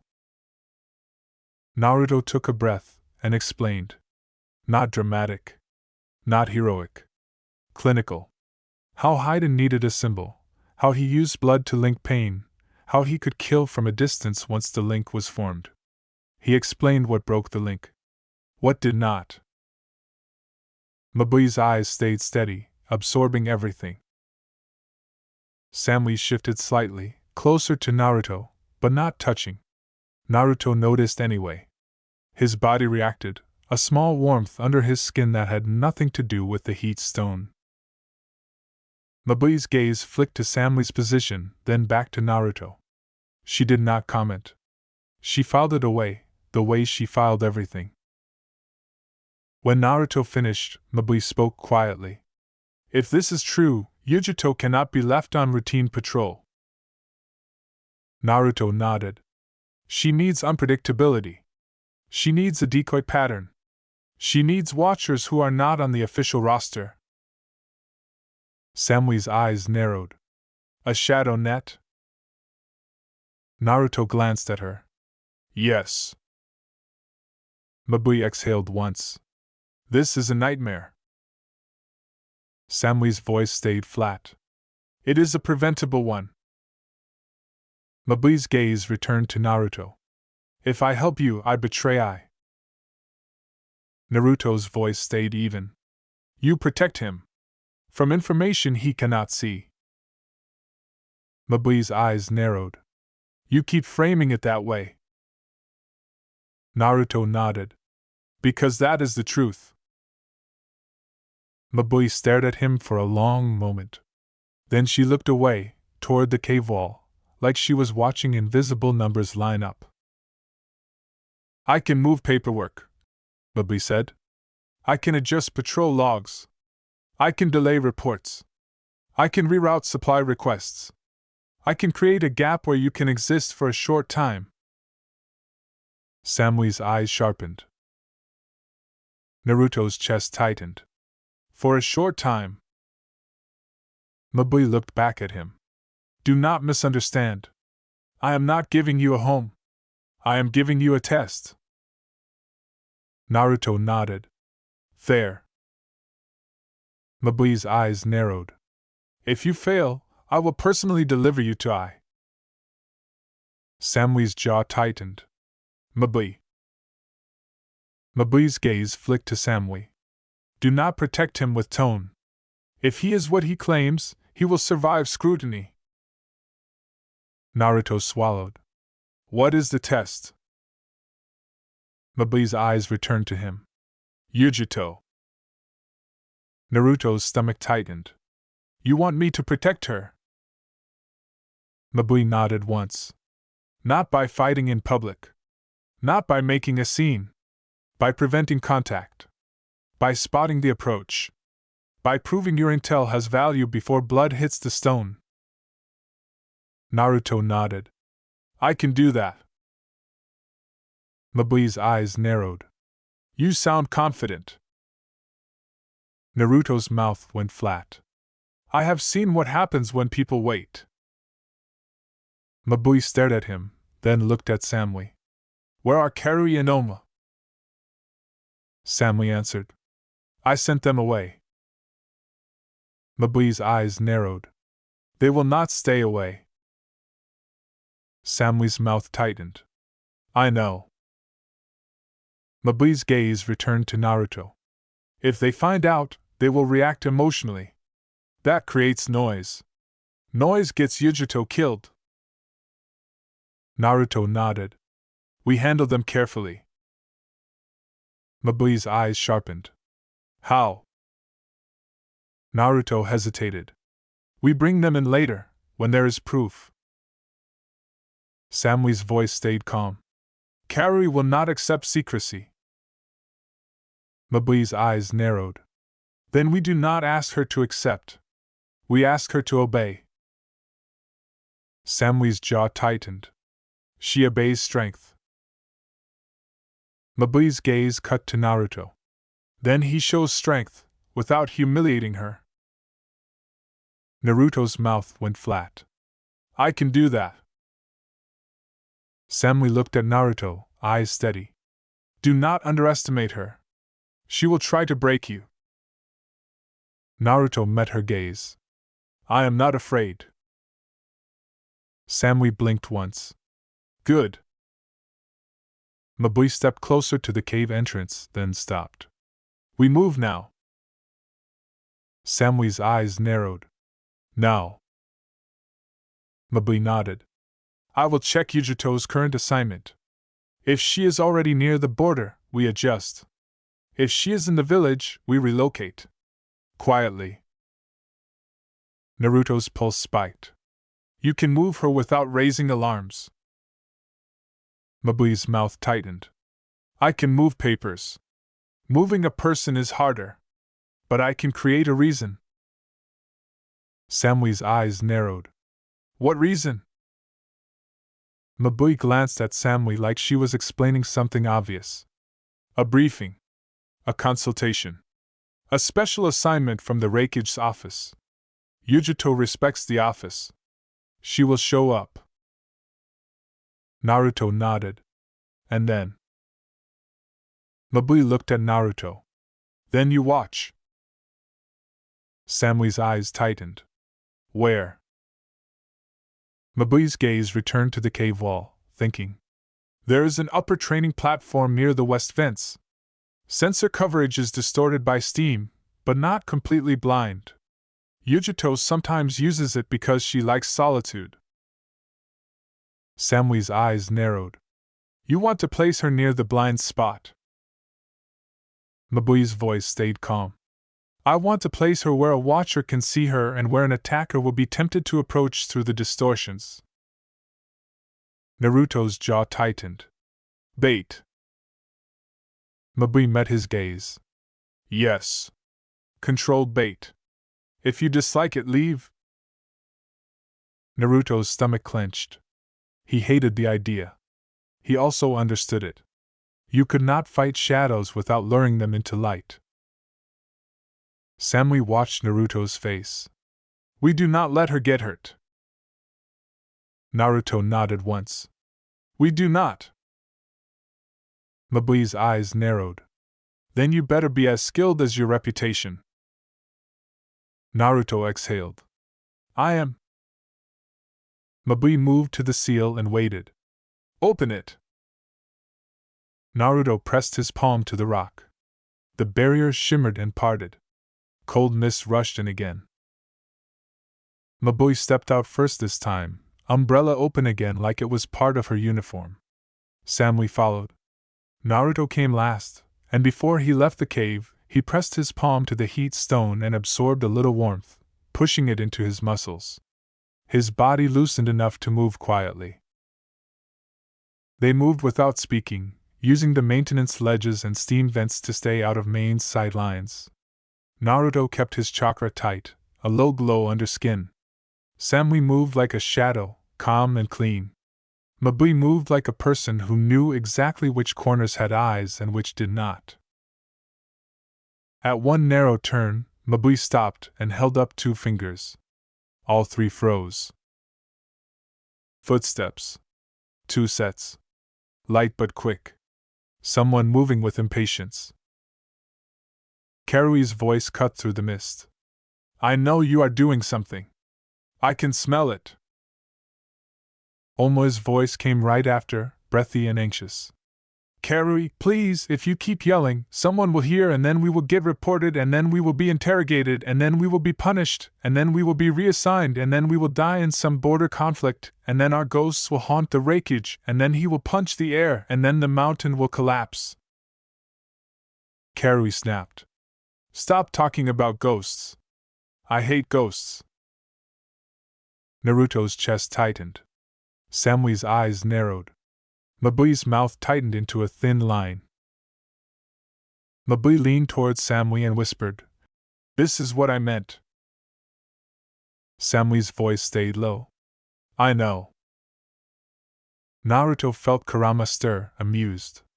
Loud one. Nervous one. Naruto kept his face neutral. Karui and Omo rounded the corner and froze. Karui's eyes landed on Mabui first. Her face changed instantly, irritation turning into alarm. Mabui, Karui blurted. What are you doing here? Omo looked like he might faint. Oh no. Oh no. This is worse. This is much worse. Mabui's eyes stayed calm. What are you doing here? Karui bristled. I asked first? Mabui's gaze did not move. And I am answering by asking. Speak. Karui's eyes flicked to Samui, then to Naruto. Naruto saw the moment recognition hit her face, not full certainty, but a shape. Blonde hair. Blue eyes. A presence that felt wrong in Kumo's mist. Karui's hand drifted toward her weapon pouch. Who is that? Samui stepped forward half a step, calm. Karui. Do not. Karui's eyes narrowed. Do not what? Do not ask. Do not breathe. Do not exist. You have been weird since the library. Mabui's gaze flicked to Naruto now, sharp. So you did bring a stranger into contact with them. Samui's jaw tightened. It happened. Karui's voice rose. Samui. Answer me. Naruto felt the air tighten. Mist seemed to hold its breath. Oma whispered, eyes wide. Karui, I think we should leave. I think this is above our pay grade. I think this is the kind of thing that gets people erased from records. Karui snapped. Stop. Mabui's voice cut through them, calm and cold. Karui. Oma. You will follow orders. Karui's eyes flashed. Whose orders? Mabui's gaze did not blink. Mine. Karui's jaw clenched. Since when? Mabui's eyes narrowed. Since you stepped into my path. Karui took a step forward, shoulders tense. If Samui is in danger, I do not care about your paperwork. Mabui's voice stayed calm. Samui is not in danger. Not from me. Karui's eyes flicked to Naruto again. Then from him. Naruto finally spoke, voice low and steady. I am not here to hurt her. Karui's eyes snapped to him. Uncool. You talk like you belong. Naruto met her glare. I talk like I am tired of being hunted. Karui's hand tightened. That is something criminals say. Naruto's jaw tightened. That is something targets say. Mabui's eyes narrowed. Enough. Oma's breath hitched. Mabui stepped forward and placed herself between Karui and Naruto with no fear at all. That alone made Karui hesitate. Mabui did not fight with fists, but she fought with authority, and Karui respected strength in any form. Mabui looked at Karui. You will not attack. Karui's teeth clenched. You cannot stop me if I decide. Mabui's eyes stayed calm. If you attack, I will report you for insubordination and jeopardizing a classified operation. You will be removed from active duty. Yujito will lose 2 guards. And if the threat is real, she will die. Is that what you want? Karui froze. Her anger did not vanish, but it shifted. Her eyes flicked, thinking. Oma whispered. Karui, she is right. If Yujito dies, we will be haunted by guilt forever, and then we will never sleep, and then we will go insane, and then we will become the kind of people Akatsuki wants us to be. Karui snapped. Oma. Shut up. Not now. Oma shut his mouth, breathing fast. Samui stepped closer to Karui, voice steady. This is not a prank. This is not me being bored. This is real.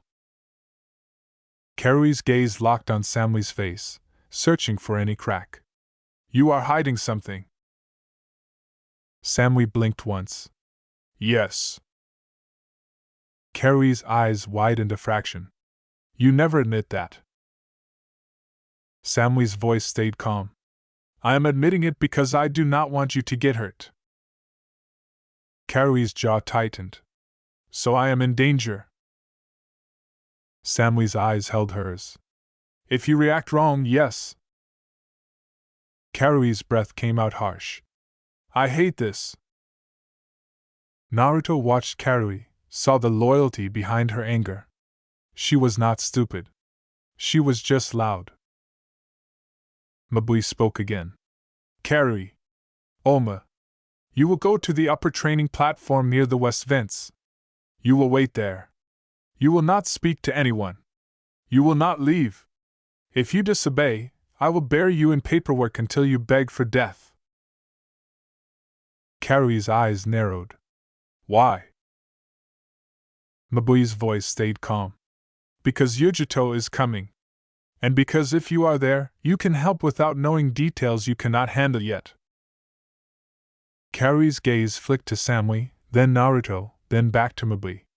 This is about Yujito. Mabui nodded once. Yes. Karui swallowed, anger shifting into something tighter. If this gets her hurt. Samui's voice cut in, calm. It will not. Karui stared at Samui, then nodded once, sharp and reluctant. Fine. But I am not done. Samui's mouth moved a fraction. Noted. Olma nodded too hard. Yes. We will go. We will wait. We will not panic. We will not imagine our own funerals. Karui grabbed Olma's sleeve again and dragged him away, muttering. Olma looked back once, eyes wide, then forced himself to look forward. When their footsteps faded, the mist felt less heavy. Mabui exhaled once. This is already messy. Samui's eyes narrowed. You expected clean. Mabui glanced at Samui. I expected discipline. Samui's voice stayed flat. Karui is disciplined. Her discipline is just loud. Naruto's mouth twitched. That is a kind way to say reckless. Samui looked at Naruto. Do not poke her. Naruto raised his hands slightly. Noted.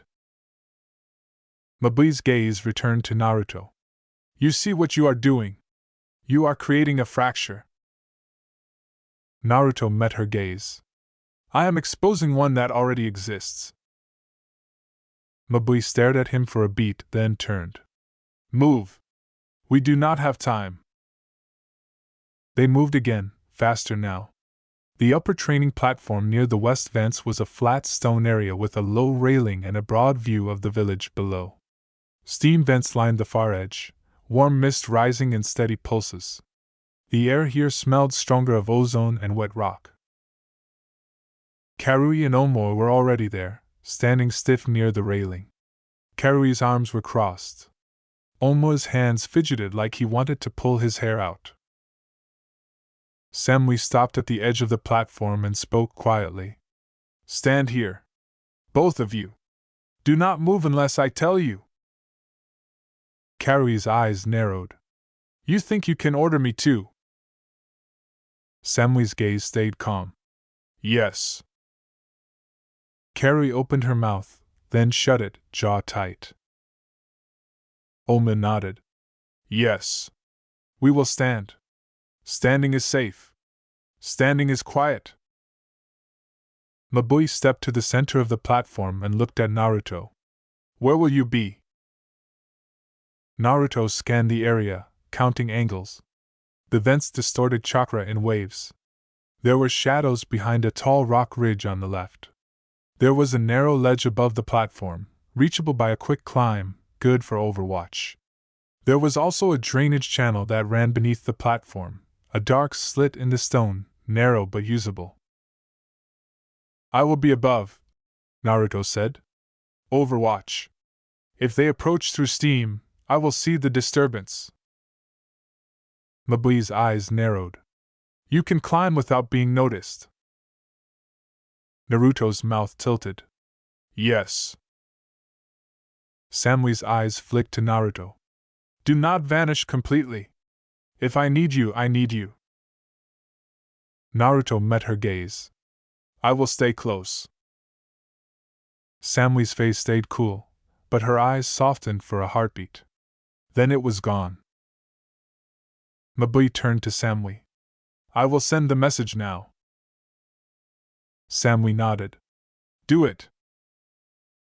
Mabui closed her eyes for a brief moment, focusing. Naruto felt a faint pulse of chakra from her, precise and clean, like a signal sent through a wire. Mabui did not need loud jutsu. She needed connection. A minute passed. Then another. Naruto moved up to the ledge above the platform in a few quiet motions, fingers gripping wet stone, boots finding purchase. His muscles tightened, then loosened as he settled into a crouch behind a rock ridge. From here he could see the platform clearly, and also the walkway that led toward it from the inner village. He kept his breathing slow. He listened. Kurama's voice rumbled in his head, quiet. If the Immortal One comes, do not let him spill blood. Naruto's jaw tightened. I know. Below, Karui shifted her weight. Oma wiped his palms on his pants. Samui stood near the center, arms relaxed, eyes half-lidded, pretending calm. Mabui stood to the side, posture straight, watching every angle like she was counting seconds. Then Naruto felt it. A chakra signature approaching. Strong. Familiar in a way he recognized from stories and from the feeling of another beast inside another person. Hot. Wild. Controlled by iron will. Yujito. She appeared on the far walkway, moving fast and smooth, cloak fluttering behind her. She landed on the platform with a soft thud, eyes scanning immediately, cat-sharp. Samui, Yujito said, voice steady. Mabui. You summoned me. Mabui nodded once. Yes. Briefing. Yujito's gaze flicked to Karui and Omo. Why are they here? Karui straightened, trying to look tough. Because we were ordered. Oma nodded quickly. Yes. Ordered. No panic. No funerals. Yujito's mouth twitched, almost amused. Oma, you are trembling. Oma swallowed. I am always trembling. Yujito's eyes returned to Samui. This feels wrong. Samui's voice stayed calm. It is cautious. Yujito's gaze narrowed. Cautious usually comes with information. Mabui stepped forward. Akatsuki activity may be closer than we assumed. Yujito's expression sharpened instantly. No fear. Focus. Where? Mabui's voice stayed calm. We do not have confirmed location. We have pattern and warning. Yujito's eyes narrowed. Warning from who? Samui's gaze flicked upward for a fraction, toward Naruto's position, then back to Yujito. From someone who has fought them. Yujito's eyes sharpened. Who? Naruto felt his pulse pick up. This was the edge. The moment where truth would either become alliance or chaos. Mabui looked at Samui, then at Yujito. Not here. Not in open air. Yujito's eyes narrowed further. You brought me to a platform, then tell me not here. Mabui's jaw tightened. Do not test me. Yujito stared at Mabui. Then her gaze shifted, and Naruto felt it like a brush of hot wind. Yujito sensed him. Her eyes flicked to the rock ridge where Naruto crouched. Naruto froze. Not fear. Calculation. If he moved, it would confirm. If he stayed still, she might still confirm. Jinchuriki's senses were not normal. They felt like claws in the air. Yujito's voice went low. Someone is watching us. Karui's head snapped up. Oma inhaled sharply. Mabui's eyes narrowed. Samui's hand drifted slightly toward her tanto. Yujito took one step, eyes locked on Naruto's hiding spot. Show yourself. Naruto's fingers tightened on wet stone. Kurama's voice rumbled, pleased. The cat sees you. Naruto exhaled once, slow. Then he moved. He rose from the crouch and stepped into view on the upper ledge, hands open, posture controlled. Mist curled around him. Village lights glowed far below like scattered fire. Yujito's eyes widened a fraction, then sharpened into a blade. Naruto Uzumaki, Yujito said, voice flat. Karui made a sharp sound. What? Oma choked. Oh no. Oh no. That is him. That is the name. That is the famous name. That is the kind of name that gets entire villages involved. Mabui's face stayed calm, but her eyes tightened. Samui's posture stayed steady. Yujito stared at Naruto like she was deciding whether to burn him. And Naruto felt the air change again, a new disturbance at the edge of his senses, not Yujito's, not Kumo's. Something older. Colder. A faint scrape of metal on stone from the steam-lined walkway far behind the platform. Naruto's eyes snapped toward it. Two figures stood in the mist at the platform's far approach, half hidden by steam. One was tall and broad, stitched face under a hood, posture relaxed like a man strolling into a market. The other carried something long on his back, and even through fog, Naruto saw the curve of a scythe. Haiden's voice drifted in, loud and cheerful. Yo! This place smells like cats and lightning. Fun! Kakuzu's voice came after, low and bored. Do not waste time. We take the two tails. Samui's eyes sharpened. Mabui's face went still. Karui's mouth opened in shock. Oma looked like he might collapse. Yujito's chakra flared, hot and wild. Naruto's chest tightened. They were here. Right now. Haiden's laugh bounced off wet stone like it wanted to start a party.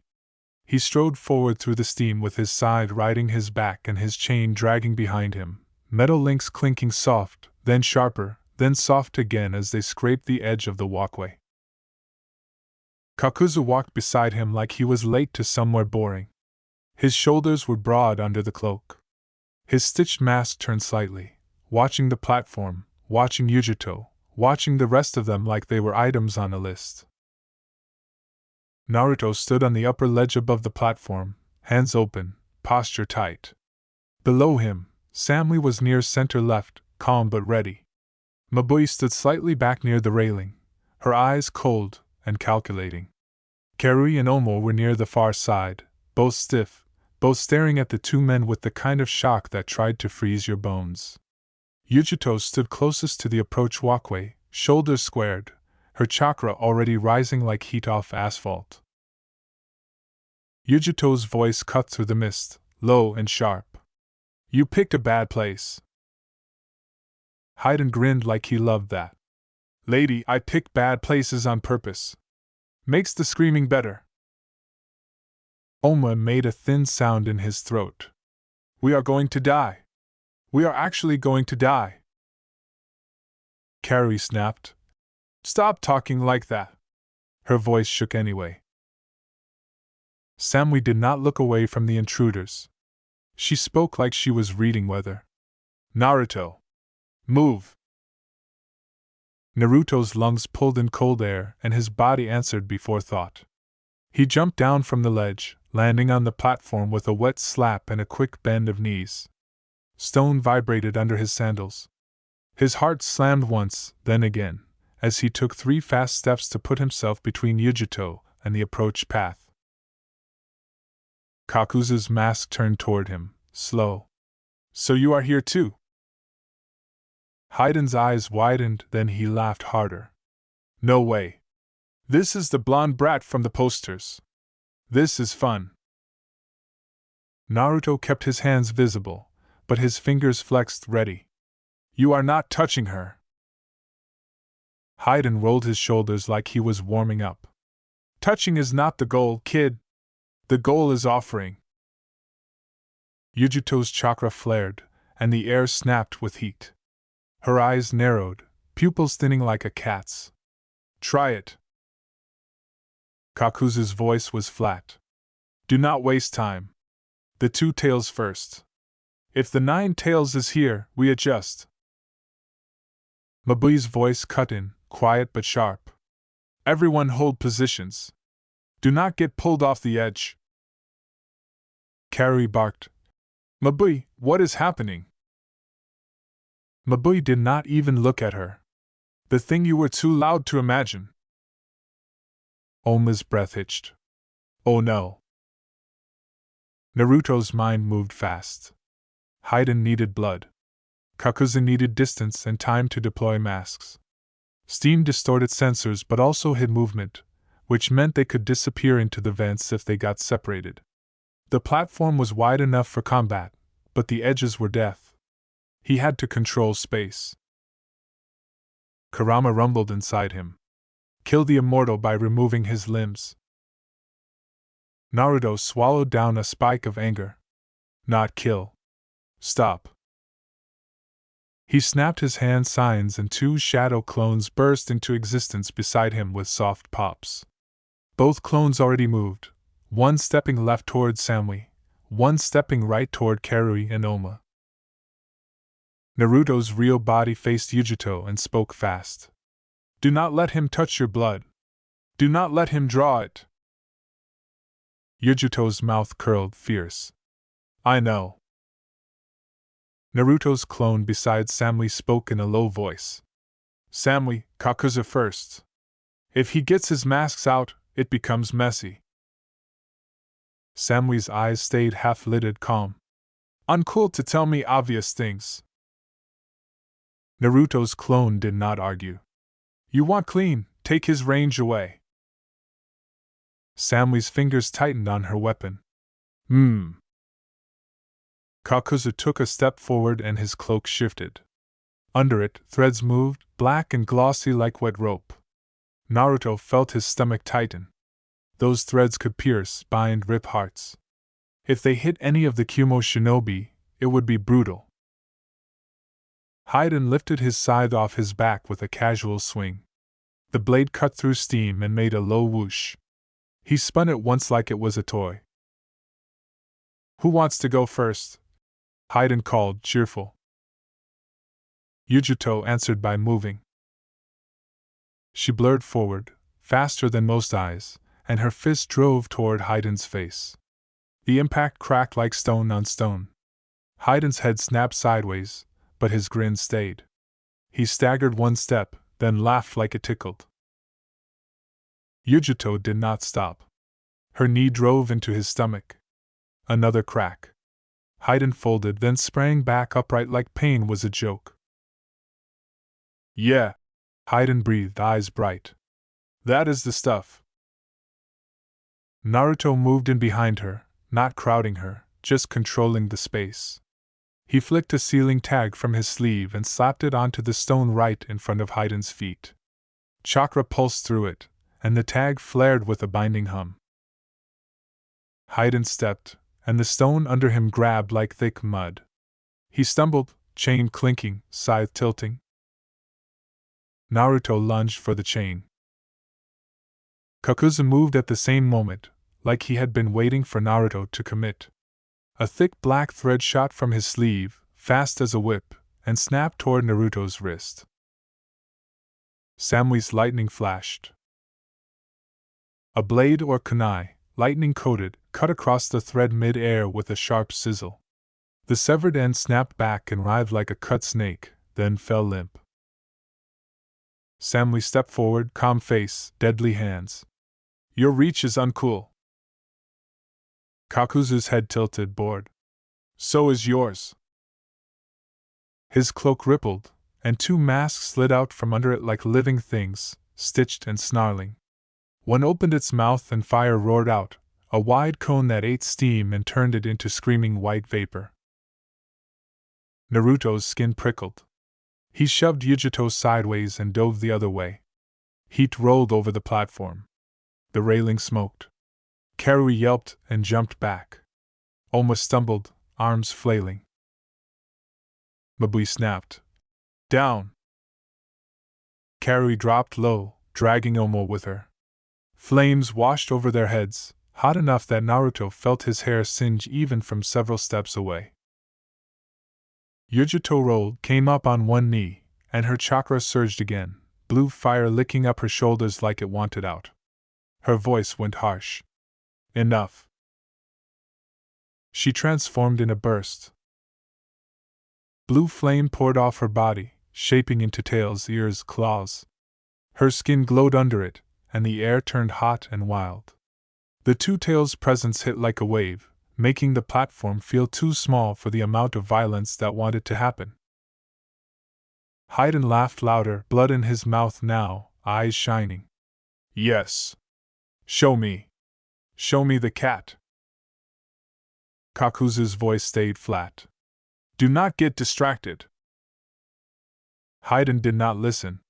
He swung his scythe, chain rattling, and the blade whistled toward Yujito's torso. Yujito moved like a cat that knew every inch of its body. She twisted, and blue fire claws caught the scythe blade mid-swing. Sparks spat. The chain yanked. Haydn grunted, surprised for half a second. Naruto sprinted in and stomped the chain down with his foot, pinning it against stone. He slammed another tag onto the chain links. The tag flared, and the chain locked, stiffening like it had been turned into iron welded to the platform. Haydn's grin faltered. Hey! That is cheating. Naruto's voice was tight. No. That is planning. Haydn yanked, muscles straining. The chain did not budge. Kakuzu's threads moved again, dozens of them, spreading like a net. One mask inhaled, and wind howled, a slicing gust that aimed to cut Yujito's flames apart and clear the steam. Samui moved first, stepping into the wind line with a sharp pivot. Her hands snapped signs, lightning crackling around her forearms. She thrust forward, and a lightning blade of chakra cut the incoming wind stream. The collision hissed, air twisting. Samui's breath stayed steady, but Naruto heard the strain in the sound. Lightning against wind, raw force against raw force, on wet stone. Naruto did not waste it.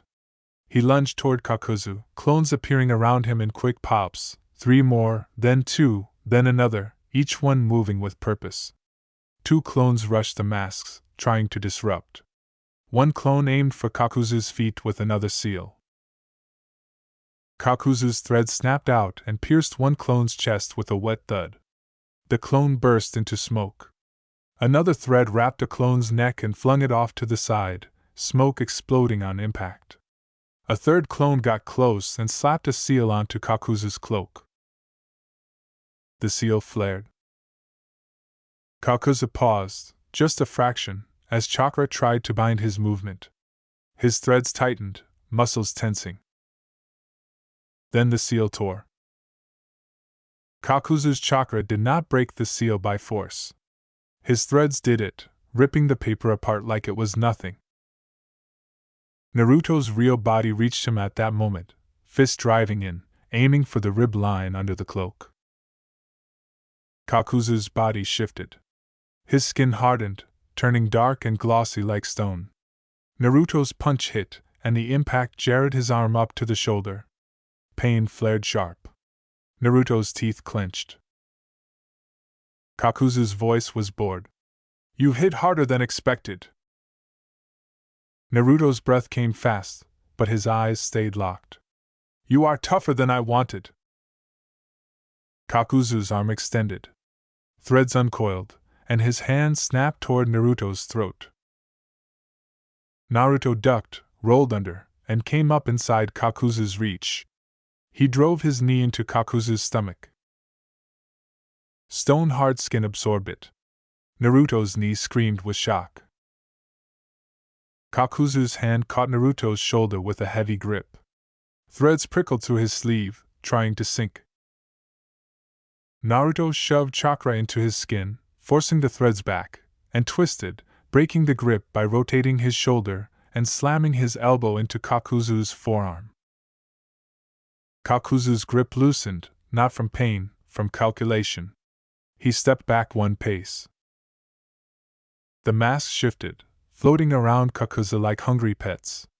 Fire mask on one side, wind mask on another, a third sliding out from the cloak, mouth opening with a crackle of lightning. Samui's eyes narrowed when she saw the third. Great! Karui's voice rose, furious and panicked. Samui, what do we do? Samui snapped. Stop yelling and move! Karui's anger snapped into action. She charged toward the lightning mask with her blade out, lightning coating her weapon. Omo followed 2 steps behind, face pale, but he moved anyway, sword shaking in his grip. Yujito slammed her claws into Haiden's chest and sent him skidding back, boots scraping, side still stuck by Naruto's seal. Haiden crashed into the railing, metal groaning. He spit blood and laughed. Do it again. Yujito's voice came out layered, beast behind human. Shut up. She inhaled, and blue fire gathered in her mouth, then blasted out in a wide stream, a roar of flame that swallowed Haiden and the railing behind him.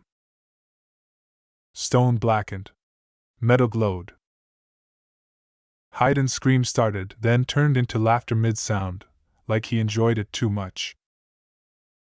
Naruto's stomach twisted. He hated that kind of enemy. He hated someone who made suffering feel like a joke. Mabui's voice cut in again, calm but urgent. Yujito, keep him away from your blood. Yujito snapped her head slightly, eyes sharp. I know. Kakuzu's wind mask opened its mouth again, and a slicing gust aimed toward Yujito, trying to cut her flame and clear a path to her body. Naruto pivoted and formed a quick hand sign, slamming his palm to stone. A low wall of earth rose, not huge, just enough to break the wind line.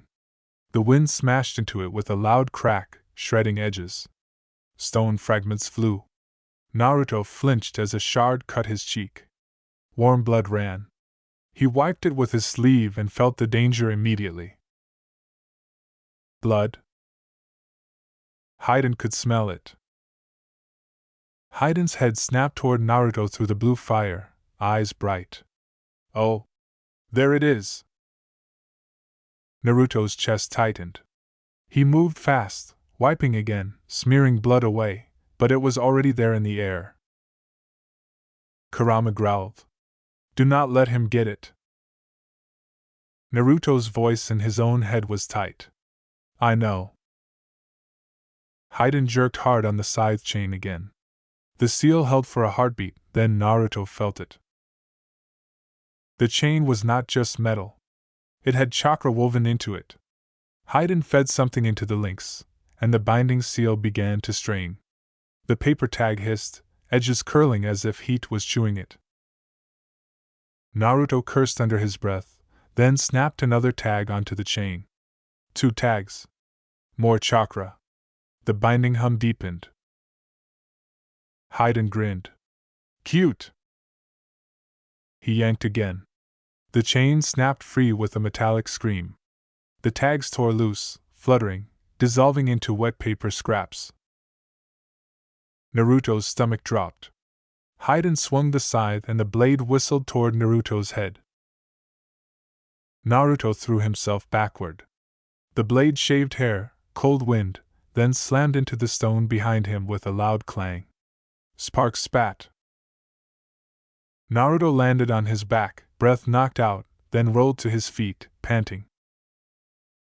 Samui's voice cut through the chaos, calm but hard. Naruto! Left! Naruto's eyes flicked. Kakuzu's lightning mask had opened its mouth fully, and a bolt was forming, crackling white-blue. It aimed not at Naruto, but at Yujito. Kakuzu was trying to force Yujito to defend, to make her drop her flame focus so Haiden could get close and draw blood. Naruto moved without thinking. He sprinted across the slick platform, body low, and slammed his hands into the stone. A chakra barrier snapped up, thin and curved, right in front of Yujito. Lightning hit it with a deafening crack. The barrier vibrated. Naruto's arms shook. Pain shot through his elbows. The barrier shattered. But the lightning had been slowed enough that Yujito could twist, blue flame tail whipping up to absorb the rest. Sparks danced over her flames and vanished. Yujito's eyes flashed at Naruto. "You are bleeding." Naruto wiped his cheek again, breathing fast. "I am fine." Yujito's voice was sharp. "That is not the point." Haiden's laughter cut in behind them. "Blood is always the point." Naruto spun. Haiden was charging, scythe swinging, chains singing. Naruto's body moved on instinct, ducking, weaving, stepping around the arcs, but each near miss made air whistle near his ears. The scythe was huge, heavy, but Haiden swung it like it was light. Naruto's lungs burned. His sandals slipped once, and he felt the edge of the platform near his heel. His stomach clenched. He could not fall. If he fell, he lost control. If he lost control, someone died. Naruto snapped his hand signs and 4 clones popped into existence around Haiden, moving immediately. One clone dove for the chain. Another aimed for Haiden's wrist. Another rushed the scythe handle. The last one dropped low, aiming to sweep Haiden's legs. Haiden laughed and swung wide. The scythe blade cut through 2 clones, smoke bursting. A chain flick snapped into a 3rd clone's throat, smoke. Haiden jumped over the leg sweep, boots clearing, and landed with a heavy thud. Naruto's 4th clone caught Haiden's ankle mid-landing and yanked. Haiden stumbled, balance broken, and Naruto's real body lunged in, fist driving toward Haiden's jaw. Haiden took the punch straight. The impact cracked. Haiden's head snapped back, and for a second his grin vanished. Then it came back wider. Yes. Naruto's skin crawled. SAMUI moved on Kakuzu again, lightning crackling around her blade and forearms. She slashed at the threads, cutting 2, then 3, then a 4th. Each cut hissed and snapped like wet rope. Kakuzu's threads kept coming, weaving around her attacks like they were thinking. SAMUI's face stayed calm, but sweat mixed with mist on her temples. Her breathing remained controlled, but Naruto heard the slight catch after each exchange. Karui and Omoi pressed the lightning mask, both attacking from opposite angles. Karui's blade flashed, lightning snapping. Omoi stabbed from the side, then retreated fast, eyes wide. The lightning mask spat a bolt. Karui barely twisted out of the way. The bolt hit the stone and exploded into crackling arcs that crawled across the platform. Omoi yelped and jumped back, almost tripping over his own feet. Karui grabbed his collar and yanked him upright. "Stay on your feet." Omoi's voice shook. "I am trying." Kakuzu's fire mask inhaled again, flames building, aiming toward Karui and Omoi now. Kakuzu was trying to clear the smaller threats with one sweep. Mabui moved. Her hand snapped a quick sign, and her chakra pulsed outward in a clean line. The air in front of Karui and Omoi shimmered, and then a huge slab of stone appeared, teleported in from somewhere else, dropping into place with a thunderous crack. It blocked the fire blast, the flame washing over it with a roar. The slab glowed red at the edges. Steam exploded. Karui stared at Mabui, shock and respect colliding. "You can do that in battle." Mabui's voice stayed calm, but her eyes were hard. "I can do anything if you stop screaming." Oma breathed. "That was cool." Mabui snapped. "Do not compliment me now." Naruto's fight with Haiden tightened again. Hayden moved closer, side swinging, and Naruto could feel it. Hayden was trying to tag him. Just a scratch. Just a slice. Anything to draw blood. Naruto stepped inside the scythe arc, too close for the blade to swing clean.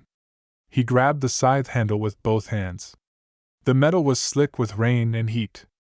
His muscles strained. Hayden laughed in his face, breath hot and weirdly cheerful. Strong little brat.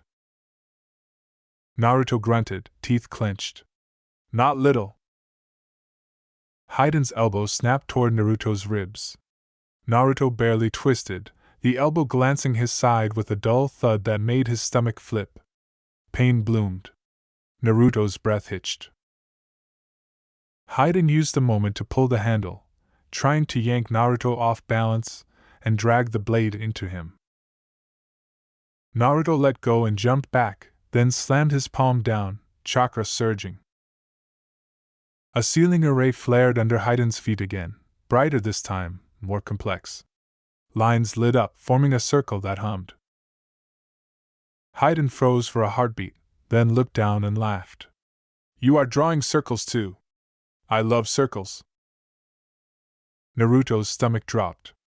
Hayden liked circles because circles were his religion. If Naruto made circles, Hayden would treat it like an invitation. Naruto snarled. Not that kind. The seal activated, not as a bind, but as a launch. The stone under Hayden's feet pushed upward with a sudden pulse, like the ground punched him. Hayden shot up, arms flailing, side chain rattling.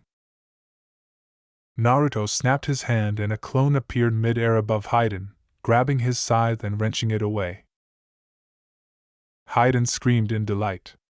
Yeah! Naruto's real body moved under him. He reached up, grabbed Hayden by the cloak, and slammed him down onto the platform with a heavy thud. Stone cracked. Water splashed. Hayden coughed, then laughed again, eyes rolling with pleasure. Naruto's stomach churned. He did not want to keep fighting someone who enjoyed being smashed. He wanted to end it. Kurama's voice rumbled, impatient. Tear him apart. Naruto swallowed hard. Not kill. Contain. He formed hand signs and 3 clones popped into existence, grabbing Hayden's arms and legs. They pinned him flat, pressing him into the wet stone. Hayden's grin widened. Yeah. Hold me down. This is fun. Naruto leaned in, breath hot, voice low. You need blood for your ritual. I will not give you any. Hayden's eyes glittered. Then I will take it from the cat. Naruto's head snapped toward Yujito. Kakuzu's threads had shifted. While Naruto had focused on Hayden, Kakuzu had been repositioning. His wind mask had cleared some steam. The platform was less hidden now. He had lines of sight. Yujito was still in partial transformation, blue flame tails lashing, eyes sharp. She was pressing Kakuzu's masks, claw swipes mixing with fire bursts. But Kakuzu was not trying to win fast. He was trying to set the table. A thread snapped toward Yujito's arm. Yujito twisted and the thread grazed her forearm anyway, slicing a thin line through flame and skin. Blood spattered onto stone. Naruto's whole body went cold. Hayden's head snapped up, eyes wide. Oh. Yes. That is it. Naruto's clones tightened their grip, but Hayden's body jerked with sudden strength. He tore an arm free and swung his head, biting down on one clone's wrist. The clone yelped and burst into smoke. Hayden's hand reached toward the blood on the stone, fingers trembling with excitement. Naruto moved. He slammed his palm down on the stone between Hayden and the blood. Chakra flared, and the blood itself lifted, pulled by sealing force into a thin line, like it was being sucked into an invisible straw. The seal absorbed it, locking it into paper and chakra, removing it from the platform. Haiden's eyes widened in anger for the first time. Hey! That is mine! Naruto's voice went hard. No! Haiden snarled and kicked, trying to throw Naruto off. Naruto barely dodged, then grabbed Haiden's ankle and twisted. A crack popped. Haiden laughed through it. Naruto felt his throat tighten with disgust. He looked down at Haiden, then glanced at Samui. She was still engaged with Kakuzu, moving like lightning, but her eyes flicked to Naruto for a fraction, checking. Mabui's voice snapped. Yujito is cut. She needs distance.